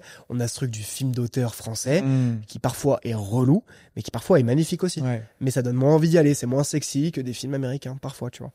Même les drames américains, c'est des trucs où t'as des têtes d'affiche énormes, ou des gros moyens, et t'as envie d'aller les voir, tu vois. En France, on a ce truc plus intimiste du cinéma qui parfois peut être un peu relou, mais la France est un excellent pays de cinéma, sauf la petite différence, c'est qu'aux États-Unis, ils vont beaucoup au cinéma. Et c'est une culture immense du ciné, tu vois. Quand j'étais à Los Angeles, il y avait la queue devant les cinémas, alors qu'il n'y avait pas forcément à la période où j'étais de sorties immenses. En France, il n'y a pas beaucoup de queue devant. Sûrement pas autant que là-bas. Mais tu sais que la France, je vais encore revenir sur les chiffres du cinéma. Ils sont très bons mondialement. Hein. Mondialement ? Ouais, c'est-à-dire que je crois que c'est l'un des premiers pays européens, si ce n'est le premier, en termes de vente et d'entrée. Et t'as beaucoup de grosses productions américaines qui font leurs meilleurs chiffres hors États-Unis en France. Ok. Sans compter la Chine ou des pays. Trop intéressant. qui marche super bien. Donc on n'est pas les derniers de la classe. Hein. Non, mais pourtant, ça veut dire que si aujourd'hui c'est comme ça, t'imagines il y a 30-40 ans. Ouais. Parce qu'aujourd'hui, les gens vont de moins en moins au cinéma. Ouais. T'as le nombre de gens qui résilient leur abonnement à des trucs illimités, le nombre de fois où je vais dans des salles où il y a 5 personnes, et je me dis, ok, c'est la nouvelle génération qui va plus au ciné. Et c'est normal. Je sais pas si c'est qu'une seule question de génération, mais même moi, quand je vais au ciné, l'autre fois, je suis allé voir un ciné en Dolby Atmos, je sais pas quoi, Okay. j'ai payé 29 €. Alors on en a parlé aussi la dernière fois, ça a dû. Ah ouais, on en a parlé. Cinéma, mais Bah, oui, j'ai payé 29 €. C'est une dinguerie. Moi, je veux bien, je peux me le permettre. Je vais avoir 38 ans, mais Ouais. Non, 29 euros, c'est sans popcorn, sans rien, sans rien. juste ta place. Ouais, c'était en Dolby 3D. Tu prends pas de popcorn au ciné, toi? Non, je prends pas de popcorn. Non, toi, tu t'as brocoli dinde. Mais t'es fou, Non, je mange des trucs au ciné. Ouais. Mais mal. oui, c'est sûr que la fréquentation a sûrement baissé un baissé Bah, un le petit prix du, alors il y a tout un débat autour de ça, parce qu'à la fois le cinéma est super cher pour ceux qui n'y vont pas souvent, peu. Ouais. mais on est un des seuls pays à avoir la carte illimitée. Ouais. Et ça vient de France, c'est UGC Ah ouais? qui ont inventé le principe de la carte illimitée du cinéma. Et c'est vraiment, ça vient de chez nous. Il y a très peu de Mec, je savais pays. pas ça. Hein. Et t'imagines le truc? Carte illimitée, tu payes 20 balles par mois, tu peux Mhm. aller voir tous les films que tu veux. Moi, je suis rentable parce que j'essaie d'aller au cinéma très souvent.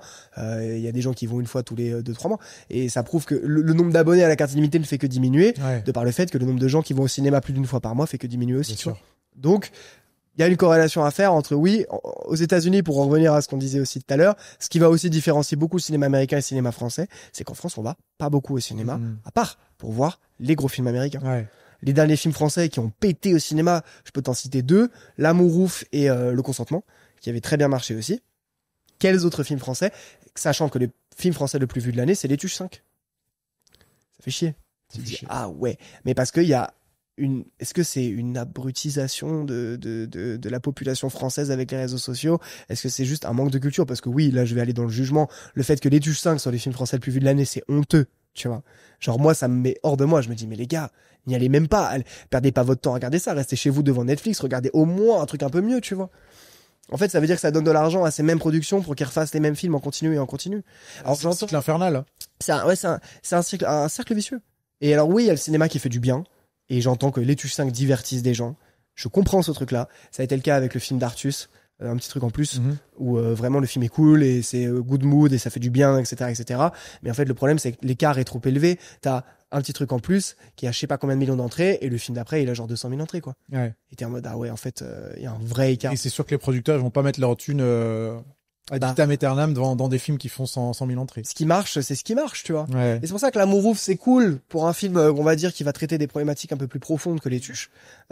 C'est cool que ça ait marché. Mais ça a marché parce que ça a été saupoudré d'effets de cinéma américain, de marketing très agressif, Ouais. De grosses têtes d'affiche. de grosses têtes d'affiche. Et voilà, tout a été au bon moment ensemble, tu vois. Sûrement le fait que Les deux sont en couple. exactement. Laisse tomber, Ça bien doit sûr. jouer à fond. Bah oui, c'est parfois de demander si c'est pas juste une histoire inventée pour que le film fonctionne. Je pense pas. Mm. Mais ouais, ça, c'est comme ça. Un truc rien à voir, mais t'aimes bien les films de Quentin Dupieux? Ouais, je kiffe de fou. Lui, c'est un des. Alors là, pareil, il s'embourgeoise, hein, Quentin Dupieux, parce qu'il sort 2 films par an, là. Tu vois, et tu te dis, bon, jusqu'où ça va aller, cette histoire? Mais lui, il filme. J'ai entendu qu'il filmait tout seul, genre avec sa femme, il tombait. qui l'assistait, et c'est terminé quoi. Bah, Alors qu'il a les plus grands acteurs français dans ses films. Et il a les plus grands acteurs français.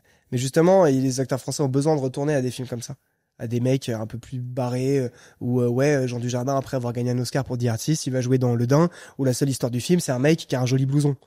Et point final, tu vois. Et du coup, c'est trop bien parce que Quentin Dupieux, il se démarque et il est vraiment en train de péter. Il y a eu Yannick qui l'a vraiment fait péter de fou. Et Yannick, ça a vraiment été ok. Le mec, il te fait un film d'1 heure, un gars, une histoire, le scénario le plus simple du monde, et c'est juste du jeu d'acteur. Et dans les films de Quentin Dupieux, ce que j'aime, c'est que les acteurs sont vachement mis en avant. Le scénario est toujours un peu fou, la réal est assez simple. Et au final, ce qu'on voit beaucoup, c'est les acteurs. Il y a du film, il y a du bon, il y a du moins bon dans sa filmographie. Mais quand c'est bien, c'est très très bien. Et j'aime beaucoup ce qu'il fait, moi. Qu'est-ce que j'ai aimé, Yannick? Yannick, c'était cool, hein. Ah ouais, c'était vraiment cool. Moi, j'avais un souvenir de Yannick de gens qui pleuraient dans la salle. Pleuraient de rire. Il y avait des gens qui pleuraient de rire et j'étais, waouh, j'ai jamais vu ça. Tu vois, moi, je l'ai pas vu au ciné, je l'ai découvert que plus tard, Ouais. genre en streaming. Ok. Et mais pareil, j'étais plié. Ah non, mais c'est trop drôle. Plié. C'est Entre, alors, déjà, t'as Pio Marmaille Raphaël Quenard Et Blanche Gardin aussi. c'est Ils sont trop forts. un trio de fous. Ils sont trop forts. Et Raphaël Quenard, en plus, pareil, un film qui le fait péter de fou, Yannick, tu vois. Et personnalité qu'on voit pas souvent dans les films français. Un mec vraiment un talent très différent des autres, tu vois. Et ça fait que le film est trop marrant. C'est trop bien. On fait des très bonnes comédies. On est capable de faire des comédies comme ça. Arrêtons de faire des comédies comme Les Tuches. Puisque les gens, ils vont Surtout plus Les Tuches 5. C'est Les Tuches 5. Les Tuches 1, ok, 2, pourquoi Ouais, pas, voilà, mais ouais, après, c'est ça. Mais c'est comme dans le film, ils ont une blague avec les chiffres comme ça. Ouais, tu peux perdre une carte, mais pas 15. Mais là, les tuches. Ouais, j'ai des rêves des tuches, mais genre, là, les tuches 5, genre, arrêtez. Ouais. C'est le feu, c'est bon, posez les armes, les gars. Laissez-nous vivre tranquille. Laissez la place aux autres. C'est Là, comme le qu'est-ce qu'on filon a a fait au bon Dieu, tu vois. Ouais, le filon, ouais. Le filon a été poncé. C'est bien une fois, mais 2 fois, vrai, voilà. Et au bout d'un moment, tu dis, ok, là, mais il y a encore un public. Il y a encore un public. Et Parce oui, que peut-être parce que c'est rassurant et qu'ils savent un petit peu sur quoi ils vont tomber, ils ont pas trop besoin de se poser de questions. c'est ça. C'est comme la télé-réalité. Ouais. Et ça me fait chier de comparer le cinéma français à la télé-réalité. Aux États-Unis, j'ai un petit peu moins cet exemple de comédie qui dure depuis 10 ans, où en fait, t'en as un nouveau tous les 3 ans, c'est un petit peu moins le cas quand même. Alors sur des films d'action, oui, parce qu'ils sont obligés, mais les films sont mieux. Les films sont mieux que... Oui, Avengers Endgame, c'est mieux que Les Tuches 5. Tu vois, oui, bien sûr. Il y a plus de recherche en amont. Donc en France, ouais, on est vachement dans ce truc de quand ça marche, on va spammer le truc, jusqu'à ce que les gens n'en peuvent plus en fait. Après, je pense que la façon de traiter le cinéma aux États-Unis, elle correspond bien à l'ADN du pays, c'est-à-dire mettre beaucoup d'argent et prendre potentiellement plus de risques sur des projets parfois pharaoniques. Ouais. En France, si tu mets 70 millions dans un film, Les répercussions derrière sont très grosses. les répercussions sont très grosses et c'est rare. Et quand ça se passe, des fois tu fais un flop comme Astérix et Obélix, 80 millions de budget. Bah ouais, on l'a pas revu depuis Guillaume Canet. Il a pas réalisé de film, je crois, depuis ça. Donc est-ce que ça a flingué sa carrière? Je sais pas, mais ça a pas dû être facile, tu vois. Ça a pas dû être simple. En France, tu perds de l'argent au cinéma, on t'en veut. Hein. Ouais. Et surtout quand t'as de l'argent et que tu fais un film pourri, on t'en veut doublement plus parce que les gens sont les passionnés de ciné. Sont, ah mais qu'est-ce que t'as foutu? T'avais 100 millions d'euros là, ils sont partis où, tu vois, dans Angèle et Big Flo et Oli dans le film, tu vois. Je dis ouais, frère, c'est dommage. Ouais, j'ai l'impression que ça nous condamne un petit peu du coup à ne jamais faire de super production. Alors je sais même pas si c'est un but en soi de toute façon hein, et que ce serait forcément un objectif à avoir, mais On l'a fait, hein. On l'a fait, hein. Il y a eu des films français, il y a eu les taxis. Bon, après, ça a toujours été un peu américanisé. Mais il y a eu des grosses productions hein, en France. C'est vrai que juste, je pense que aujourd'hui, moi, je pense que c'est pas le but. ouais, Je pense que le but, c'est de faire juste des bons films. et c'est tant mieux. Et ça ira très bien. Ça ira très bien à tout le monde, faire des grosses prods en France. Il y en a sur Netflix maintenant, il y a des gros films, genre Balles perdues, tout ça, tu vois, c'est des prods françaises, il y a des millions de Ah prods. oui, c'est vrai ça. Ouais, tu Et vois. qui sont pas dégueux. C'est Enfin, pas c'est des dégueu, divertissements c'est- de Netflix quoi. Voilà, c'est du film d'action Netflix, quoi. C'est Fast and Furious à la Voilà, française. c'est ça. Mais il y a des gros moyens, hein, il y a des gros trucs et tout. Moi, personnellement, c'est pas ce que j'aime voir, mais je sais pas, je pense que juste faisons des bons films, ayons des bons acteurs et tout le monde sera content. Ouais. Tu regardes quand même Netflix, Amazon Prime et tout. Netflix, j'ai. Quand c'est des, pardon, je précise, quand c'est des productions Netflix, Amazon Prime. C'est ça. Les productions Netflix, franchement, c'est rare que je clique dessus. Hmm. Sur du docu, ouais, parce que Netflix en docu, c'est vraiment les goats. Ouais, c'est vrai qu'ils sont forts. Encore dans le train, je regardais un docu Netflix qui était super bien. Et ils sont vraiment bons. Maintenant, sur de la prod Netflix originale, il n'y a rien qui me donne envie de cliquer. Ouais. Le dernier truc que j'ai dû regarder qui a été fait par Netflix, c'est genre la série sur les frères Menendez, tu sais, qui ont tué leurs parents. Ah non, j'ai pas T'as suivi. pas ça. vu? Non. Ça, c'est la série qui s'appelle Monsters et c'était cool. J'ai bien aimé. Mais en film, La fiction, c'est, Marriage Story, c'était bien. Comment Marriage Story, c'était cool. ça me dit rien. Non. Avec Scarlett Johansson et Adam Driver, tu l'as pas vu? Ok, non, j'ai pas vu. Il y en a eu des biens, mais Prime, il y a des trucs un peu plus sympathiques parfois en production. Comme Atoman. Sur du film d'action, comme Atoman avec l'artiste. Le pauvre ce film. Ah là là. Mais le mieux pour moi, le top du top en France, ça reste Canal. Ouais. Et Canal+, ils ont... Bon, il y a tout le truc de la chronologie des médias qui fait que Canal+ peut sortir les films sur leur plateforme avant les autres. Parce qu'en France, je crois que tu ne peux pas sortir un film sur ta plateforme 9 mois avant.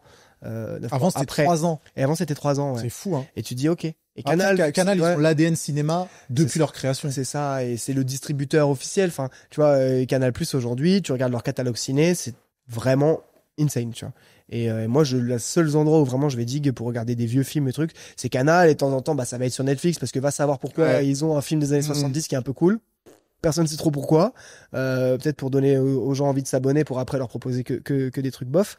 Mais Canal+, pour moi, c'est un peu le seul endroit où vraiment je vais chercher des trucs, quoi. Moi, il y a un truc qui me choquera toujours avec Canal, c'est que l'un de mes films préférés, si ce n'est mon film préféré, Terminator 2, Studio Canal, produit en collaboration avec Studio Canal. Ouais, Tu te dis, ah ouais, c'était une époque de fou. ils ont toujours Dans les été années là. 90, ils mettaient des billes dans des films dans des films incroyables. Ah, ils ont toujours été bons pour ça. J'espère que ça continuera. Ouais. Et ils produisent des trucs très bien. Et heureusement qu'on a Canal+ pour le cinéma français, tu vois. C'est cool parce que si on n'avait pas Canal+, on regarderait les films où ça, tu vois. Qui investirait dans le cinéma français? Quand c'est TF1, généralement, c'est un peu moins bien, je trouve. Ouais, c'est pas Tu vois. c'est pas le même calibre. Ça arrive, c'est sûr. hein, TF1 groupe, tu vois, au début des génériques. Bon, moi, je suis un peu moins fan, mais ouais, on a de la chance en France. Alors l'abonnement est cher, mais par contre, le catalogue ciné est trop bien. Ouais, mais quand tu fais la comparaison avec un Netflix, mec, je paye 25 € Ouais, c'est ça. par mois Netflix Ouais, c'est ça. et je saurais pas te dire quel truc j'ai regardé ces 3 derniers mois. Ouais, mais c'est ça. Et c'est dommage. Et on parlait de séries tout à l'heure. Canal+ fait les meilleures séries françaises. Hein. Hmm. Genre Le Bureau des légendes, tout ça, Ah oui, Barbe ouais. Noire. Il y a du très très lourd. Genre ils sont vraiment bons. Ils produisent beaucoup moins de films, mais en termes de séries, ils sont chauds, tu vois. Et c'est des trucs français, made in France, avec des équipes françaises, des acteurs français. T'as la chance de pouvoir voir une série où t'as Cadmerade, pardon, qui joue le futur président de la République, tu vois. C'est trop bien d'avoir des trucs comme ça. Ouais. Ouais. Merci pour le cinéma français, tu vois. Moi, je trouve ça cool. Espérons que ça continue. Oh Louis, j'ai envie de te garder toute la soirée, mais je crois que J'ai un train. je crois que ça fait 3 heures qu'on parle là. C'est possible. Ouais. Ah, c'est dans. Ah ouais. Ouais, bah écoute, va falloir que je taille vite. Hein. Va falloir que je cours là. Bon, c'était génial. Ouais, c'était cool. Louis, on te retrouve évidemment sur YouTube, mais sur Insta et Sur TikTok. Insta et TikTok, effectivement. Allez regarder, c'est réel. Parce Merci que je voulais te demander ton top 5. Oh, non, on n'a plus le temps. Ah, je crois que là, j'ai loupé mon train. Hein. C'est pas grave. grave. C'est pas grave. On verra ça plus tard. Nickel. Et puis, ouais, abonnez-vous à la chaîne de Louis. On mettra toutes les infos dans la description. Merci. Et merci encore d'être revenu une Ouais, deuxième tu fois. rigoles, c'est. Là, ça fait un épisode de fou. Ouais, carrément. Et j'ai hâte de pouvoir publier ça. Merci, Merci Nassim, Louis. de À m'avoir plus, mon gars. invité. Ciao. Merci d'avoir visionné cet épisode avec Louis. J'espère que ça vous a plu. On parle de cinéma. C'est un peu rare sur cette chaîne de podcast, mais c'est pas si rare que ça parce que j'en ai fait un autre épisode avec Romain de la chaîne La Suite de Trop.